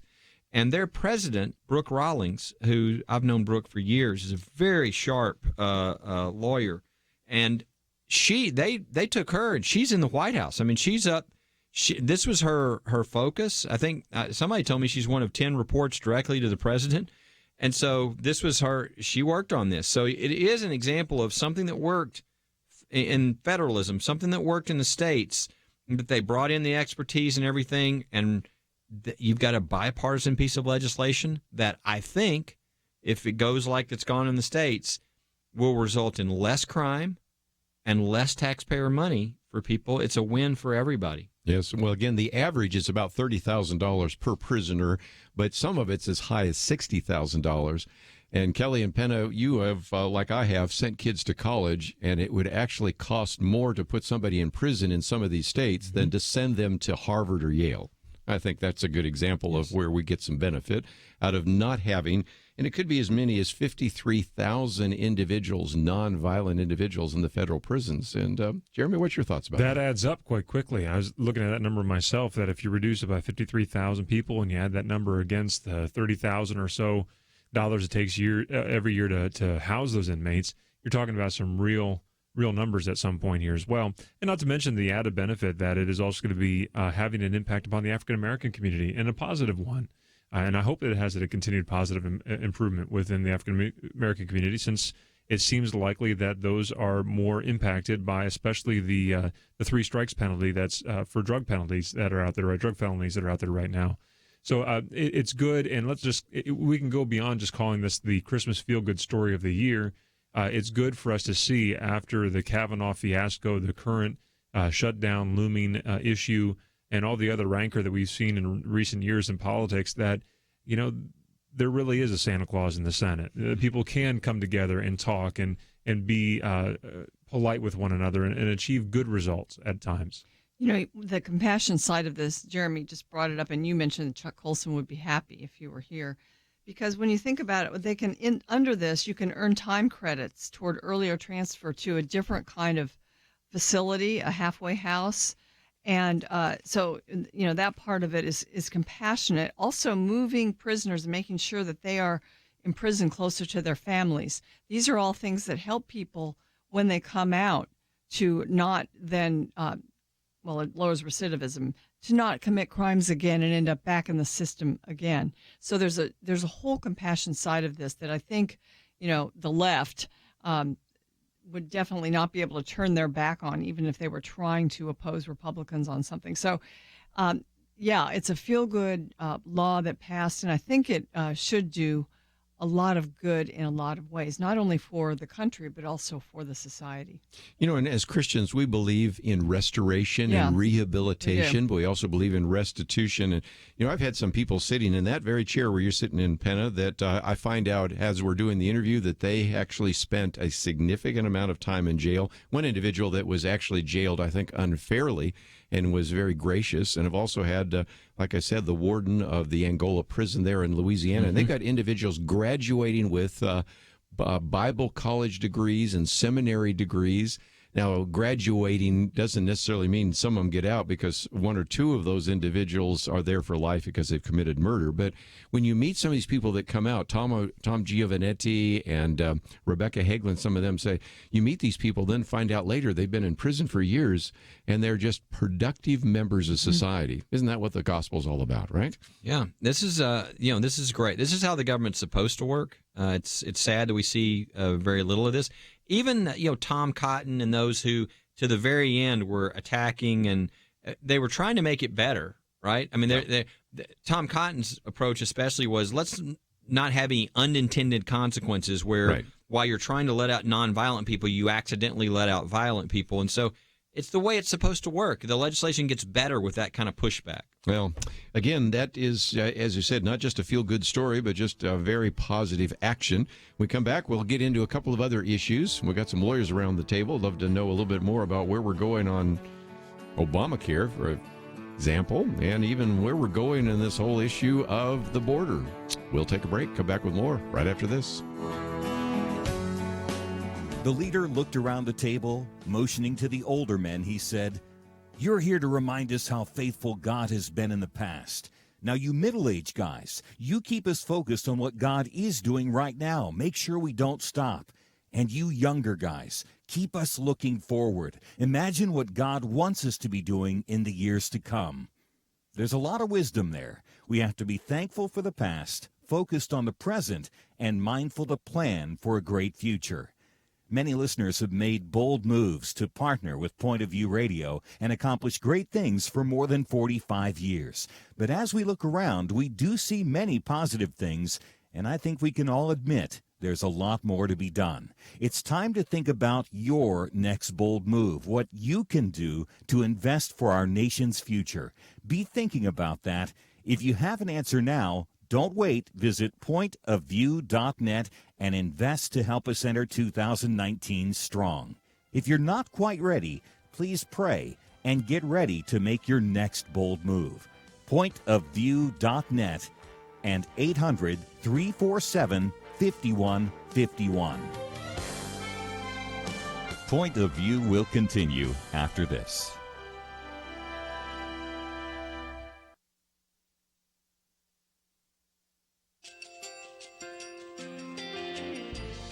I just want to thank you so much for all the wonderful programming you have. You're just absolutely fantastic. I recently started listening to Point of View, and I really found it interesting because of the different subjects you cover. Thank you for that. I really appreciate everything that you do in keeping us informed. Thank you, Kerby, for everything that you have been doing. I appreciate all the work that you're doing, advocating for the Word of God. Thank you so much.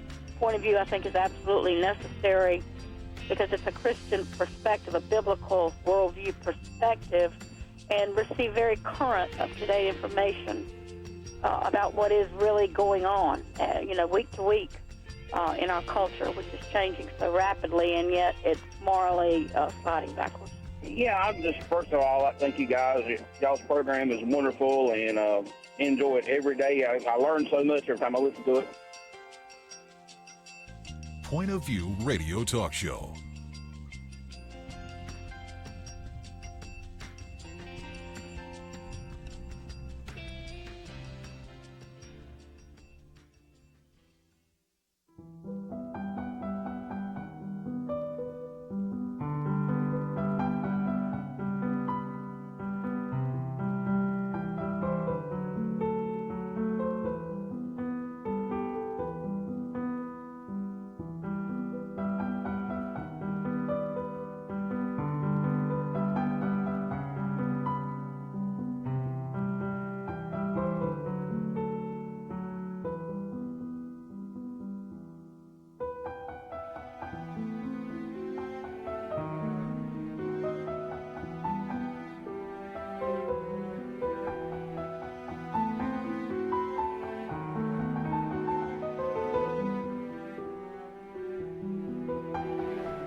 Hi, this is Kerby Anderson. Each day we take on the tough issues and provide a biblical perspective to them. The topics we cover are wide-ranging.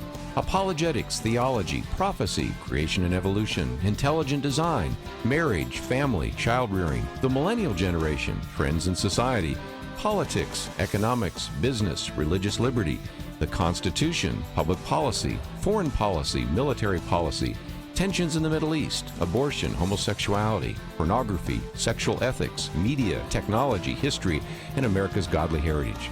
We talk about anything that affects your faith, your family, or your freedom.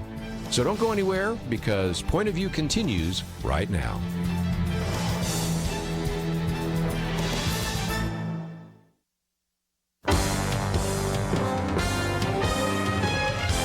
Across America, live. This is Point of View.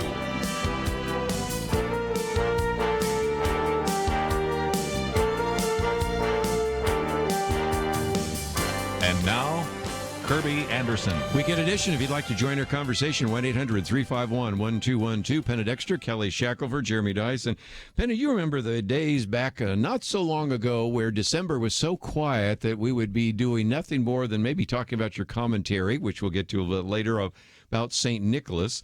And this has been a week of what even the Wall Street Journal calls volatility, because we've had interest rates bouncing all over the place. We've had this decision to possibly shut down the government over the wall.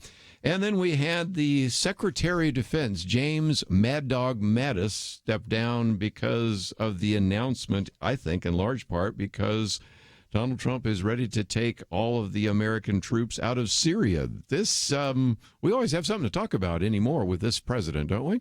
Last Friday, we were talking about the wall and the possibility of a government shutdown. And we just kind of thought, well, that would get resolved. That would be probably a problem this week. And it is, still is. But the Mattis announcement was amazing. And the announcement of pulling out of Syria also. It's almost like this president likes to do things to shock you at inopportune moments. Bull in a china closet. Yeah, and I would like to know some of his reasoning. Yes. I think he usually has reasons for these types of things that he does. And, to announce, because the Syria thing has a lot of conservatives a little edgy, I think, although I tend to look at it as pretty consistent with his philosophy of international relations, in a sense, not to be involved in a lot of conflicts. I think he had generals in his cabinet at first. It helped him to gain sort of foreign policy credentials and to get people to trust him. I think he's now to the point where he'll have other advisors that, as even Mattis himself said, are more in alignment with his thinking on foreign policy. So it's not a big surprise in that sense. The timing, though, is. It's just interesting to do it right before Christmas. And the senators, many of them had already gone home or already gone. So even if you wanted to call them back to vote, for instance, on the federal spending bill, you couldn't get them all back. Probably to do that. And I might just mention we're going to get into Obamacare and some other issues as well. But since we mentioned Mattis for just another minute, when the individual decided to step down here, Secretary of Defense, and you always feel comfortable when the man's name is Mad Dog. But he did make some very good comments in essentially his letter of resignation, not quite, because he hasn't stepped down quite yet, but he says it's clear that China and Russia, for example, want to shape the world consistent with their authoritarian model, gaining veto authority over other nations' economic, diplomatic, and security decisions to promote their own interests at the expense of our neighbors, America, and our allies. That is why we must use all the tools of American power to provide for the common defense. He says, my views on treating allies with respect and also being clear-eyed about both malign actors and strategic competitors are strongly held and informed by over 4 decades of immersion in these issues. We must do everything possible to advance the international order that is most conducive to our security, prosperity, and values, and we're strengthened in the effort by the solidarity of our alliances. There are a lot of successes that Donald Trump can point to, but at the foreign policy level, one of the best successes is really to have pushed back ISIS and to have been successful because of the deployment of these troops. I just don't think this makes a lot of sense right now. If you remember back to the campaign, Donald Trump was unconventional in a lot of ways, and one of them was foreign policy. Yep. He did not toe the line on the typical sort of Republican, sort of muscular, send our troops here and there overseas. He criticized, the Bush past decisions with regard to that, and so there's a little Rand Paul, in him, we need to have our people back here, and I'll be honest, this foreign policy can be very complex, and I don't know what the right approach is, like with Afghanistan and these places, and I mean, maybe God only knows.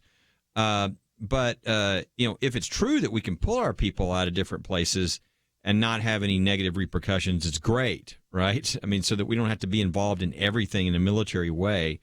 The scary thing about Syria is, of course, what that does to our friends like the Kurds, what it does to the Christians there that go unprotected. Yeah. And then you got Turkey, who take advantage of this and come in. The Kurds, or Russia trying to take over the area. So it's very complicated, and I don't know the answer. I would like to hear more of what is Trump's real argument for why he's doing this. Not just we won, but I don't think you ever win anything in the Middle East that's more than, that's permanent in any way. But I'd love to know what is the thinking of that. But I think this is consistent to me with the candidate who ran. That's what he did say. And you give him credit every time he says something, he does it, right? And he was very, unlike other politicians. And I'll say, people don't forget what was going on under Obama. I mean, we were feckless. We had no respect around the world. ISIS was growing. He said, I'm going to destroy ISIS. And I'll be darned. I mean, he hadn't destroyed it, but he has massively, hampered it. And then remember those immediate actions in Syria and other places? Very quickly, everybody realized, man, this guy's liable to drop a bomb on us. And all of a sudden, people started to play better. And so he's done a lot of things that are sort of hawkish like that. And then this is sort of the other side. And I think that's who Donald Trump is on foreign policy. One thing that did happen is that the president of Turkey told President Trump he was going to go into Syria in a big way and kill the Kurdish fighters, and that he better get the American troops out of the way. So I don't know if that threat was part of the timing of this. Today, Erdogan, the president of Turkey, said that he will delay that invasion. So did they talk, and did that cause Trump to go and make this announcement now? I don't know. Well, and again, I would make a distinction between Afghanistan, where there's just been whole-scale loss of life, and Syria. Our casualties, 5 in Syria. So it's not been anything like Afghanistan. So sometimes you have to separate those out. But Jeremy, just before I take a break, any comments? Well, one, just on the retirement of James Mattis. Remember about 2 years ago, the left was so concerned that there was going to be a military takeover by the president with all these generals coming into office. Right. Now they're concerned that there's, generals that are leaving the office. Kelly now's left and Mattis here. Where's the consistency here? Left, especially the press that is reporting that. Good grief. Come on, guys. Don't get all worked up about something that doesn't exist. But whoever the replacement's going to be for the SecDef here, I think that's an important consideration to consider now and start thinking about.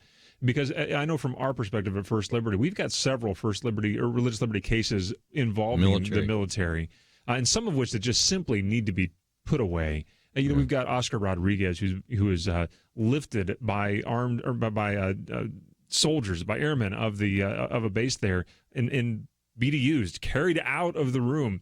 This kind of thing shouldn't be happening. We shouldn't have to sue the Air Force for just allowing the guy who served honorably to recite his flag folding speech. That kind of thing needs to be addressed. And so I think we need to look very carefully at who this replacement is going to be, so that type of behavior is a thing of the past in our military today. And again, if the next Secretary of Defense is somebody that Mickey Weinstein does not like, you guys will be very happy, right? Sounds good to me. Let's take a break. We got a lot more to cover. We'll talk about Obamacare right after this.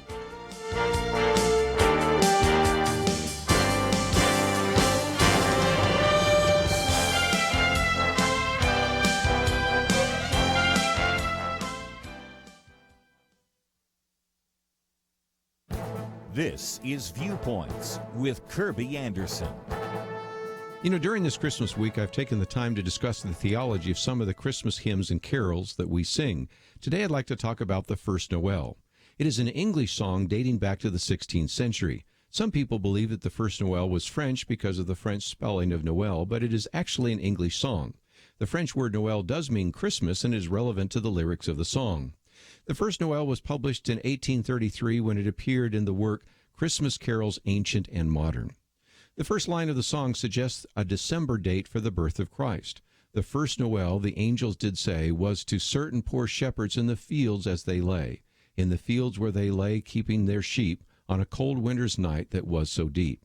Although many doubt that Jesus was born in December, there are some theologians, such as the author of the chronological aspects of the life of Christ, who believe that a December date is possible.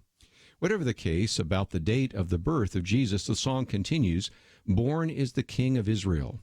It reminds us that a king was born that night, yet few understood the significance of a birth in Bethlehem. Even the wise men from the east did not completely understand the significance of his birth, but they were guided to him by a star. For all to see there was a star shining in the east beyond them far, and to the earth it gave great light, and so it continued both day and night. The song continues on to say that 3 wise men came from a country far. The Bible does not tell us how many wise men there were. What we do know, there were 3 kinds of gifts, gold, frankincense, and myrrh. What the Bible clearly teaches, however, is that Jesus was born and that he is the Lamb of God who takes away the sin of the world. I'm Kerby Anderson, and that's my point of view. Take Kerby and the Point of View team with you on the go with the Point of View app. Search for Point of View Radio at the Apple or Google Play stores.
You're listening to Point of View, your listener-supported source for truth. A lot more to cover, and if you'd like to join us at any point, 1-800-351-1212. I find that lots of times people say, I don't want to call in on Friday. These people are so smart. I just want to hear what they have to say. But if you'd like to join or have a question or comment, you feel free to do so, or sit back and listen, take some notes.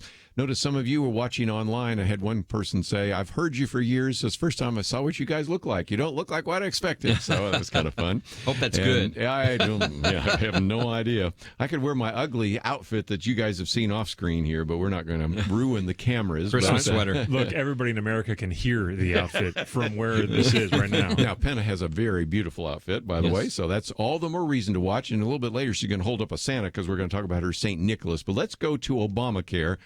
Kelly, earlier in the week, I honestly thought this is what we'd be talking about because I figured the shutdown wouldn't happen and all this sort of things. But nevertheless, Judge Reed O'Connor, who you know, actually ruled in favor of a case brought by somebody all of us around the table know, and that is the Texas Attorney General Ken Paxton, along with a number of other states, and said, I'll summarize it and let you get into the details, that since, as of last year, we no longer in the Affordable Care Act, known as Obamacare, have an individual mandate as required, and since that is supposedly a tax, according to the inscrutable wisdom of the Chief Justice John Roberts, then this means that by repealing the mandate, the tax is no longer a tax, Obamacare is no longer constitutional. Where do we go from here? How do we get to that decision? Well, again, if you go back to the original decision, most people realize this was a violation of the Commerce Clause because you can't have a piece of legislation that forces citizens to buy something. The government can't force you to buy. You will buy this in commerce. the reason that it was upheld was because the Chief Justice last second switched and said, well, if it's a tax, that's not true, and I'm going to say it's a tax. Well, how is it a tax? Because there's a penalty, a $2,000 penalty, and so he converted that. So if you did not go into Obamacare, you had to pay $2,000. Well, the Republicans tried to get rid of Obamacare in the last election or 2 years ago. That was kind of one of the big issues, and they fell very close. I think it was McCain or somebody else right at the end would not vote for it, and so they couldn't do it. But they were able to get rid of the individual mandate, the penalty, and so what Attorney General Paxton out of Texas and a number of the other attorney generals did is they came into court and said, hey, the only reason this was upheld was because it was a tax, but the tax is now gone, and therefore it's unconstitutional. And that's what Judge Reed O'Connor, who's an excellent judge, that's what he ruled. The part of the case that I think is, I don't know how it's going to end up, is the other part, which is it is unconstitutional, but does that mean you strike down the entire statute, or do you leave it's like you've got a human being and the hand and the ankle and the foot are still alive. Do you leave them there? And so he said, this is the heart of the statute, and the whole statute falls. And others will argue, no, it just struck down all these parts of the statute, but there's still parts of it that remain. What's called severability, basically. Right. And so that is, I think, up in the air as to what will happen on appeal on that. But the bigger issue is this thing is a mess. Obamacare has really been dismantled both by constitutionality issues and by what they've done. And so how are they going to resolve this? I mean, are they going to try to, pass something new? I mean, I know the Attorney General of Texas came immediately and said he was going to provide something for the people of Texas, especially those with pre-existing conditions, et cetera. Or is it going to be some sort of free market, sort of federalism, where they leave it to the states to try some different things where we could learn maybe? I don't know, but it is going to put pressure on politicians to solve this, since Obamacare's, effectively gone in a lot of different ways now. Penna, let me come to you, because when we talked about the Affordable Care Act years ago, one of the things you pointed out so many times is that if this gets implemented, it will have its roots down, and then people will expect it. The closest thing to immortality is a government program, Ronald Reagan used to tell us. And that's one of the arguments against this decision coming down, is that too many people are depending upon the subsidies in the program. And so somebody's going to have to deal with some of this, aren't they? Yeah, there's so much to deal with, because Obamacare didn't, it was so expensive for people. It raised premiums, for instance. And so one of the carrots that was supposed to bring people in was that your health care expenses are going to go down, and they didn't. So that was bad for those who wanted to implement it. And I just think it's been very much of a mixed bag. It's helped a few people, but not as many as were expected. It didn't draw in young people, which were needed to help pay for it. They don't like it. They don't think they need to pay that much money for health insurance. They'd rather go uninsured. And so when you pull out that whole piece of the individual mandate and take that out, it really starts to fall apart in many ways. And so, as we mentioned before earlier in the program, and I think this is bolstered by the passage of the reform of prison and sentencing and all of that, that things that can be tried in states and found, if they're found to work well, then maybe those successes can be translated into federal law. But sometimes we go the other way and it doesn't work. And I think that's what's happening here. So can states come in now, form their own healthcare systems, use the free market, and use people's dissatisfaction with what we've been trying to deal with? Perhaps some better types of healthcare systems will rise up from the ashes, but we shouldn't try a federal or a single payer approach. Well, I'd agree with that, and I think it's kind of nice to finally see the whole thing falling under its own weight. Yeah, I mean, this has been.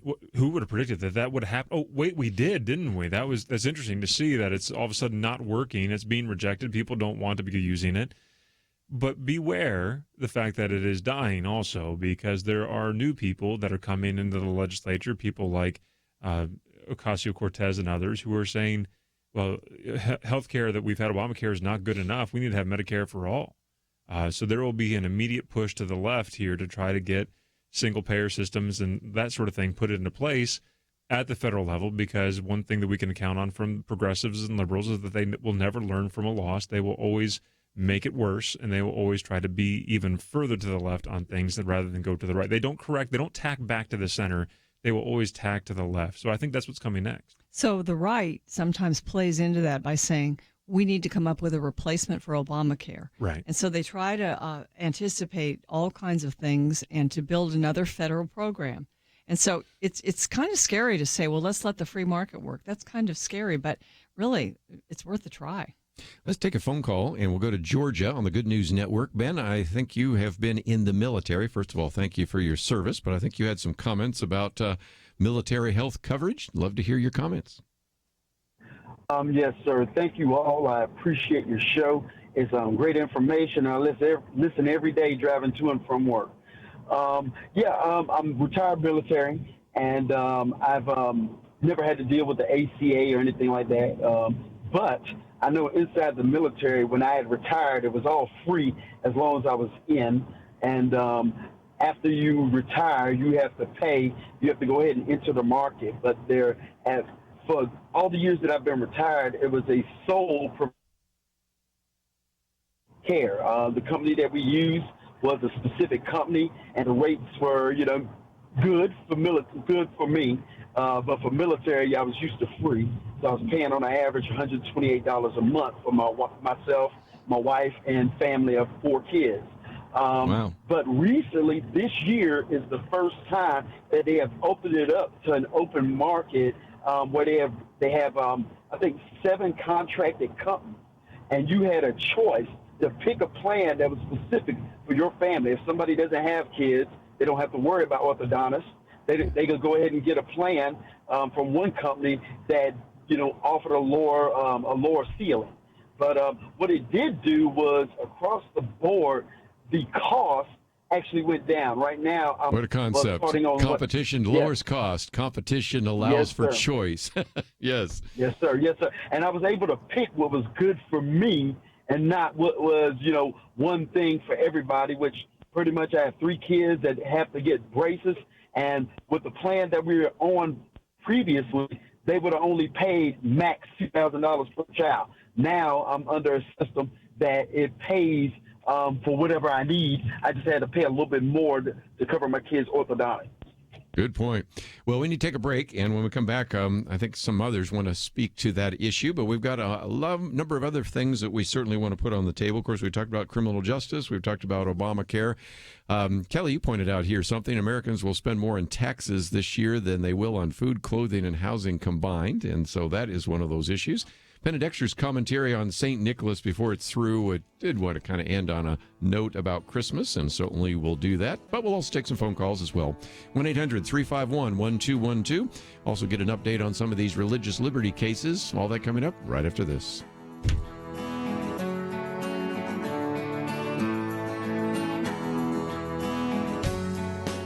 The leader looked around the table, motioning to the older men. He said, "You're here to remind us how faithful God has been in the past. Now, you middle-aged guys, you keep us focused on what God is doing right now. Make sure we don't stop. And you younger guys, keep us looking forward. Imagine what God wants us to be doing in the years to come." There's a lot of wisdom there. We have to be thankful for the past, focused on the present, and mindful to plan for a great future. Many listeners have made bold moves to partner with Point of View Radio and accomplish great things for more than 45 years. But as we look around, we do see many positive things, and I think we can all admit there's a lot more to be done. It's time to think about your next bold move, what you can do to invest for our nation's future. Be thinking about that. If you have an answer now, don't wait. Visit pointofview.net and invest to help us enter 2019 strong. If you're not quite ready, please pray and get ready to make your next bold move. Pointofview.net and 800-347-5151. Point of View will continue after this.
are listening to Point of View.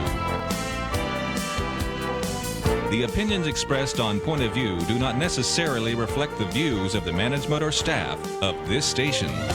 And now, here again is Kerby Anderson. Penna Half Hour, and again, it is our weekend edition. Penna Dexter, Kelly Shackelford, Jeremy Dys, and again, you have a lot of information about First Liberty before this hour is over. Went to talk about some of the cases that they have. They now know when the oral arguments will be taking place for the Bladensburg case. We'll answer the question I get from you all the time, what happened to Coach Kennedy? And we'll try to give you some speculation on that. And also, we have a couple of other points. Of course, Penna Dexter's commentary on St. Nicholas. I'm going to have her hold up Santa here in just a minute when she does her St. Nicholas one. But let me take a phone call first. In California, KYCC, Teresa, what's your point of view? I was just saying, 'cause I know we have these problems with Obamacare and we're removing it and all that. But I know, and it's costing us taxpayers a lot of money, but it also costs us money when they walk into the ER with no insurance, and we're having to pay for that because that cost gets passed on taxpayers. I don't want to see people do that either. No, I don't either.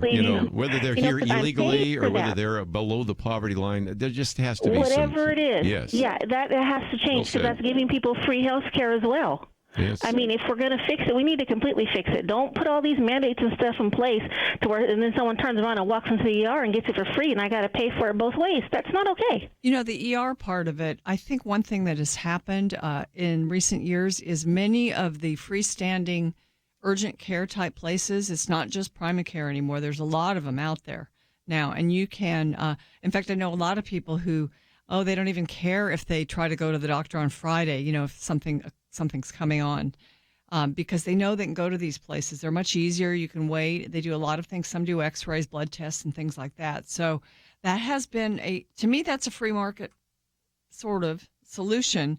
It's actually grown up during the Obamacare years, but I think it's become more popular. But that, I think, can cause and alleviate some of that ER problem. Well, and again, she was talking about two things. You, in a sense, have some people have free health care. They just walk into an emergency room, sometimes when they've got a cold and they should be going somewhere else. So there should be an ability to screen some of that. But she also mentioned the word mandates, and that was the problem. And I want to get to roundtable discussion here because we talked about with Dr. Merrill Matthews and Representative Burgess and others that the difference between, I'll just use Pennsylvania, New Jersey for just a minute, that you, for a family plan in Pennsylvania, could pay a fraction of the amount as you could in New Jersey. Now, New Jersey and Pennsylvania are right next to each other, and some of the demographics are almost identical. The difference is in New Jersey, they just loaded it up with all these mandates, which made the various premiums much more expensive. So when it came time for President Obama and those who were pushing the Affordable Care Act, did they go with the low mandates or the high mandates? I think all of us around the table know what that was. And so that's why we have, Penna, for example, individuals that call into the show all the time. I've got a more than $1,000 deductible, sometimes a $3,000 deductible some people have called in with, that say, I'm just paying money for a plan I know I will never use. But then, in addition to the deductibles being so high, the premiums are high too. So I'm paying a lot of money for something I know I'll never use. So that's one thing that the Trump administration, because a lot of Obamacare is certain things will happen at the behest of the Department of Health and Human Services Secretary. So Kathleen Sebelius was that when Obamacare was passed. And a lot of those mandates then were written into rules, not necessarily law. So they're rules. So Trump came in and changed some of the rules. His HHS has gone back and said now we can have some more temporary type policies. We can have some policies that don't meet all those mandates that we used to have, some more limited policies. And, of course, the left doesn't like any of that because it gives people choices. But these are the things that even under Obamacare, Trump has been able to do simply with the rule writing process. Yeah, of course, the big problem there's a lot of big problems with Obamacare was trying to solve a problem for a small number of people by forcing everybody to be a part of the same program instead of focusing on the problem and trying to resolve the problem. But the bigger problem in the healthcare system, this is before Obamacare, was the free market principles had been removed. 60% of all healthcare before Obamacare was being purchased by the government. And so when you have that, you don't have free market principles, you don't get competition better procedures, better approaches, lower cost, all the things that come when you have a free market system. And so I really do think we need, and I don't know that any other country would, have this, but I think we need the competition, the federalism, the where people can try some different things and figure out what works. And I think the Criminal Reform First Step Act, or whatever they call it, that we just passed into law federally is a great example of that. We had states try something. It was very successful. It reduced crime and lowered taxpayer money that had to be spent, which are, you think, oh my gosh, this is a home run. This is a win-win. And then you go federal, you go bigger, because you've shown in Texas and Mississippi and these other states that it actually worked. We need that in healthcare. We need solutions that aren't determined by, central authority. We need things that we learn because we've seen the free market and we've tried some things and we go, this is the way to go. Yeah. Well, one of the things I want to put on the table just before we took our next break is to get into something, Kellen, you and I have been looking at, and that is a Hold It Up. And, of course, anybody that hasn't seen this, they just need to go to my Facebook account, Twitter account. I think I put it on Pinterest, Instagram, and everything. But it's basically something that Penna Dexter and I will be talking about on our year-end program. But, again, America will spend more on taxes in 2018 than it will on food, clothing, and housing. And you and I kind of talked about that. It's just a good illustration of, even as we have seen the impact, I would say, of the lowering the tax rate this last year at this time, and the impact that in October, which is the first month of our new fiscal year, we've had greater revenue. Even though the tax rate went down, tax revenue went up. And we now have Democrats that are going to take control. And my favorite line is, we used to protest the idea of taxation with representation. They should see what taxation with representation looks like. And so we've seen the benefit of lowering the tax rate. We've seen the benefit of lowering the number of regulations. But I'm not convinced that this next Congress, especially under Democratic leadership, is going to be convinced that lowering the tax rate is a good thing for the American people. Well, I don't think that anything's going to get passed in the next, legislative session. I mean, you've got the Democrats and Nancy Pelosi ruling the House, and you've got the Republicans and McConnell ruling, the Senate. And I just don't see anything, going through. I think the only thing that can be done without, problems is confirmations, because the president confirms people to either cabinet posts or these judicial confirmations, nominations. You don't need the House. The House is irrelevant. It's the president nominates and the Senate confirms advice and consent. So that's the one thing I think we're going to see that's really moving. And, of course, as you see the news today with, Justice Ginsburg having, surgery to remove cancer, yes. I think lung cancer, if I'm not mistaken. You just don't know what's going to happen, but I think it's very possible we have a Supreme Court seat open up in that battle. And there's over 150 seats waiting to be filled. That's one thing that the Senate can do, because it's just majority vote, don't have to go through the House. But I think any legislation, I would be shocked if there's any sort of tax legislation or anything like that. But I think this chart shows that that's a problem. I mean, when food and housing and everything, when you're giving the government more of your money than you're spending on that something is off, and that really shows us that the government is getting way too powerful, and the politicians are not doing a good job restraining themselves. Let's talk about what's that first liberty. First of all, you have that map so people can kind of find out what's happening. Yep. We talked about a few of these lame duck session judicial appointments that just got postponed till next year. Yes. But as people go there, first of all, they can find out a little bit more about what's happening at that lower level. Before we take a break, they will also see what's happened to Coach Kennedy. Everybody keeps asking me that question. Can you give us the latest update? Well, it's come up for a vote now. What happens is there's a conference where the justices go alone and they vote on which cases they take. And what's essentially happened is they get into that conference, and 200 and something cases they cert deny. And then they've said, Coach Kennedy case, we're going to move that to the next conference. And that's now happened 8 times.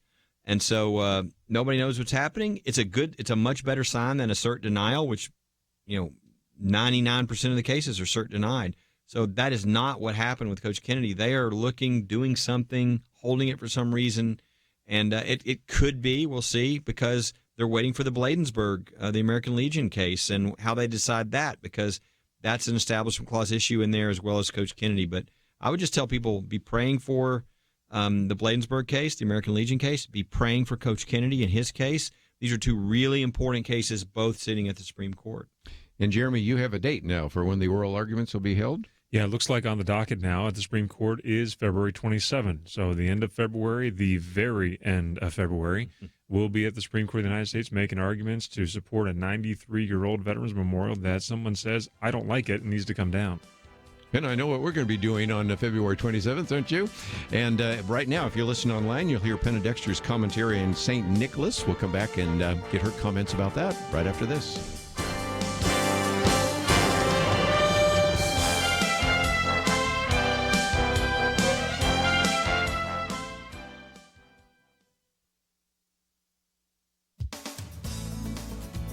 In his book, The True St. Nicholas, Bill Bennett tells the story of the precursor of Santa Claus.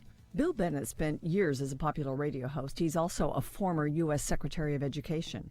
He seeks in this wonderful book to teach us about St. Nicholas and that he matters to Christmas. Nicholas was likely born in what is now Turkey. His parents were wealthy, devout Christians.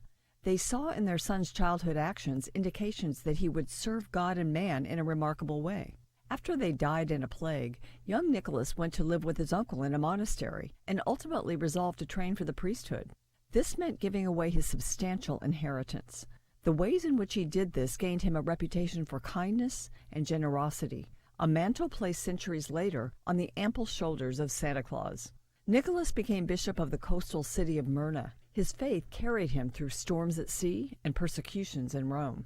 He lived to see Constantine take power and encourage the spread of Christianity. After his death, Nicholas became known as the Wonder Worker, and his power to change hearts became legend. Stories have him battling pagan deities and demons, guiding and healing. He was known never to take credit, but always to point people to God and encourage trust in Him. The name St. Nicholas traveled far. Churches and basilicas were dedicated to him. Holidays were celebrated in his honor. Children were named after him. Protestant reformers opposed and tore at traditions and art that honored saints. By the end of the 16th century, Nicholas was banished from the religious life of Europe, but not from people's hearts. Dr. Bennett points out that he may have lost his place in churches, but he moved into people's homes. Commerce and literature turned St. Nicholas into our uniquely American gift giver, Santa Claus. It's worthwhile to tell his story. For Point of View, I'm Penna Dexter.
Now, back to Point of View, your listener-supported source for truth. Back for a few more minutes, and again, the roundtable discussion. Penna Dexter, Kelly Shackelford, Jeremy Dys.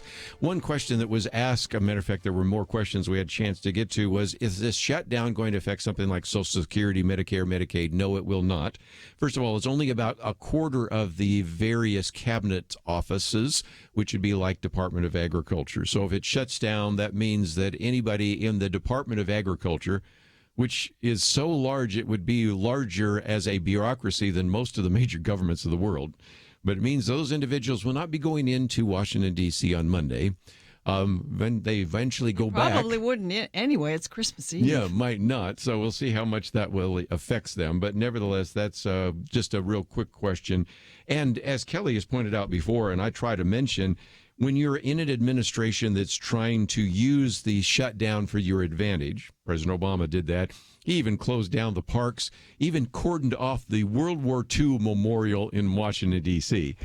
Donald Trump, I think, is going to do everything he can to have very little disruption for individuals that are traveling, TSA and things like that. But nevertheless, we'll probably have a shutdown, but I don't think most people will notice it. So, most people don't usually notice those. Yes. And this time it's probably going to be less people. Just get ready for a major PR campaign on this. You're right. It's obvious that's what this is going to be all about now. And the media, who already really hates Trump, is certainly going to try to, make him look bad now, and he'll try to make sure they don't, and that people know that he's doing what he promised he was going to do. And so we'll see how this all comes out with the American people. But there's definitely going to be a PR war now for the next however many days that this goes on. Right. And a lot of people take their focus off of news on Christmas. Yep. Which is why we're talking about St. Nicholas. First of all, you have a Santa here, which I thought was pretty nice. Can the camera see that? If you hold it up, it'll show this way. So there is the Santa. Isn't that beautiful? This is my Christmas gift from Kelly and Karen Shackelford. I love it.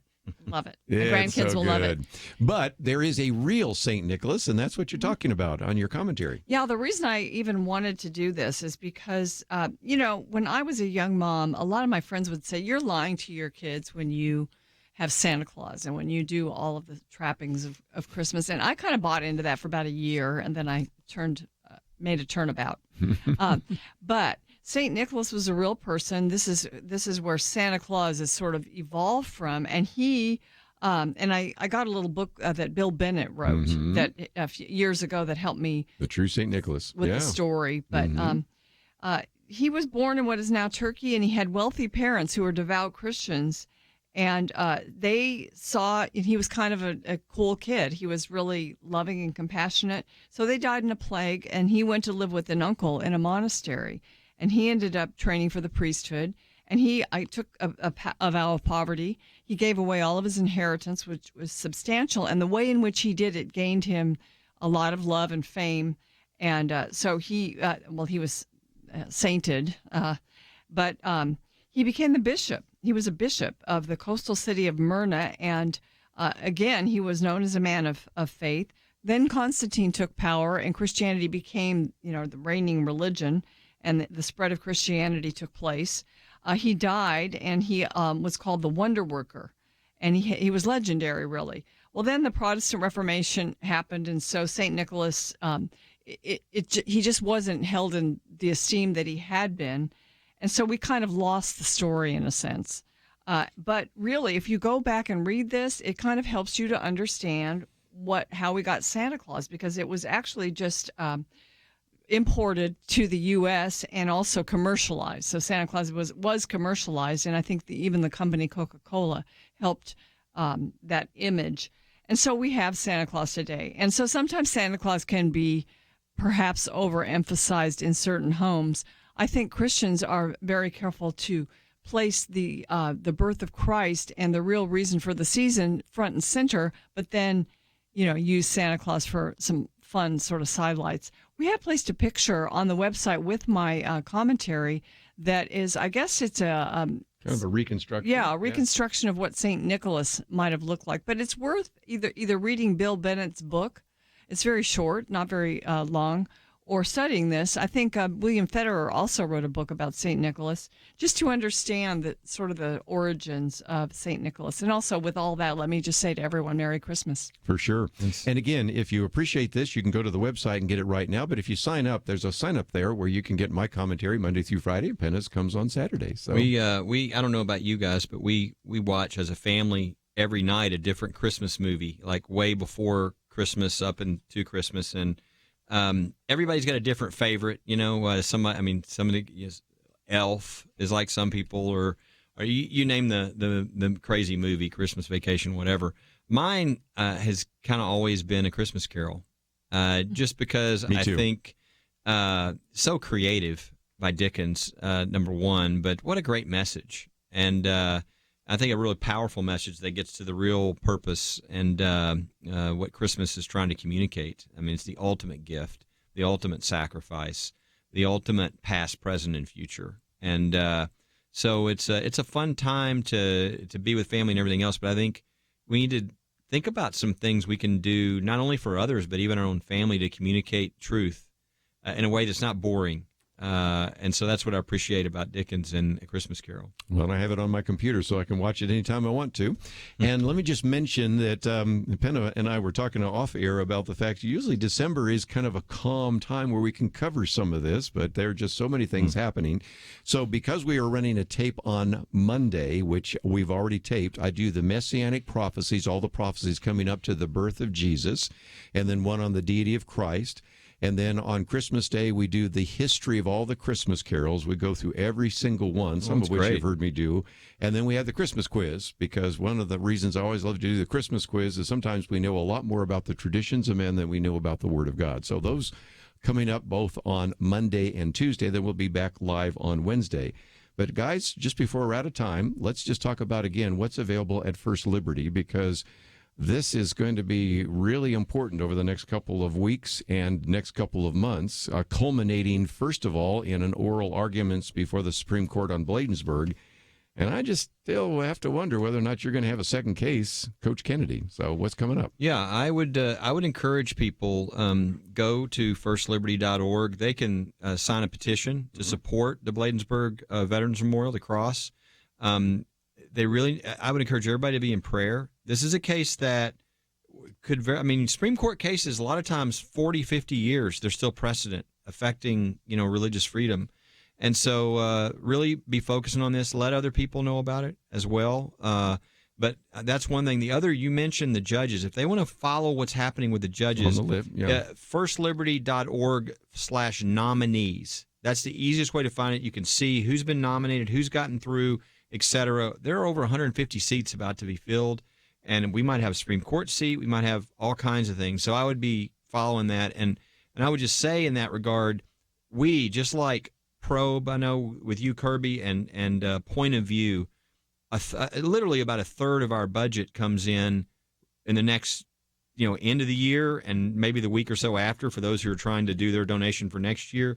So really, a lot of what we're going to do, a lot of what you're going to do, a lot of what Point of View is going to do is going to be determined by people remembering these ministries at the end of the year.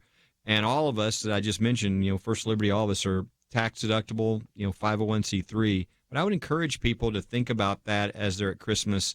Be a part with us of a Supreme Court case. Be a part of getting this information out. I'm sure you're going to be live on that day from here's what's happening at the Supreme Court. If you don't listen to Point of View, you probably don't hear that. So I would encourage people to really get behind the things they really care about. Well, Jeremy, thank you for being with us as well. And Penna and Kelly, and Merry Christmas to everybody. Merry Christmas. Again, firstliberty.org/nominees. We have that link there as well. Of course, we have a link to all of those opportunities. So enjoy the weekend. Enjoy Christmas. We'll be back live on Wednesday. We'll see you then.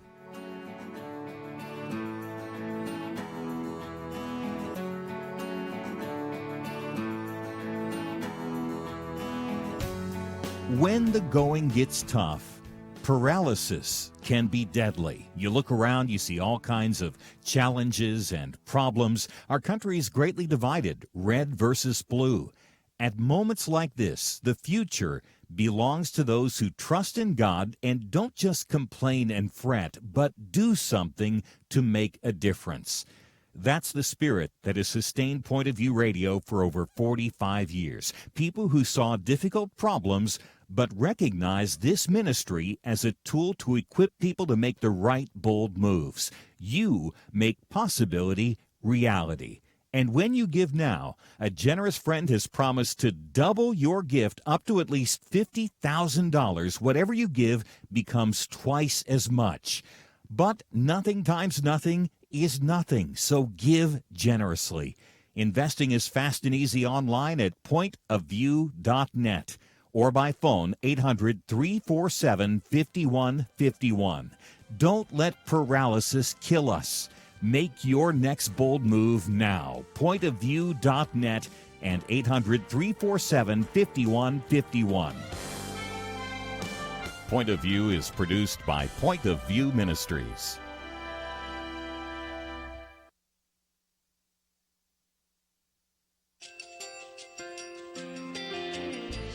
I just want to thank you so much for all the wonderful programming you have.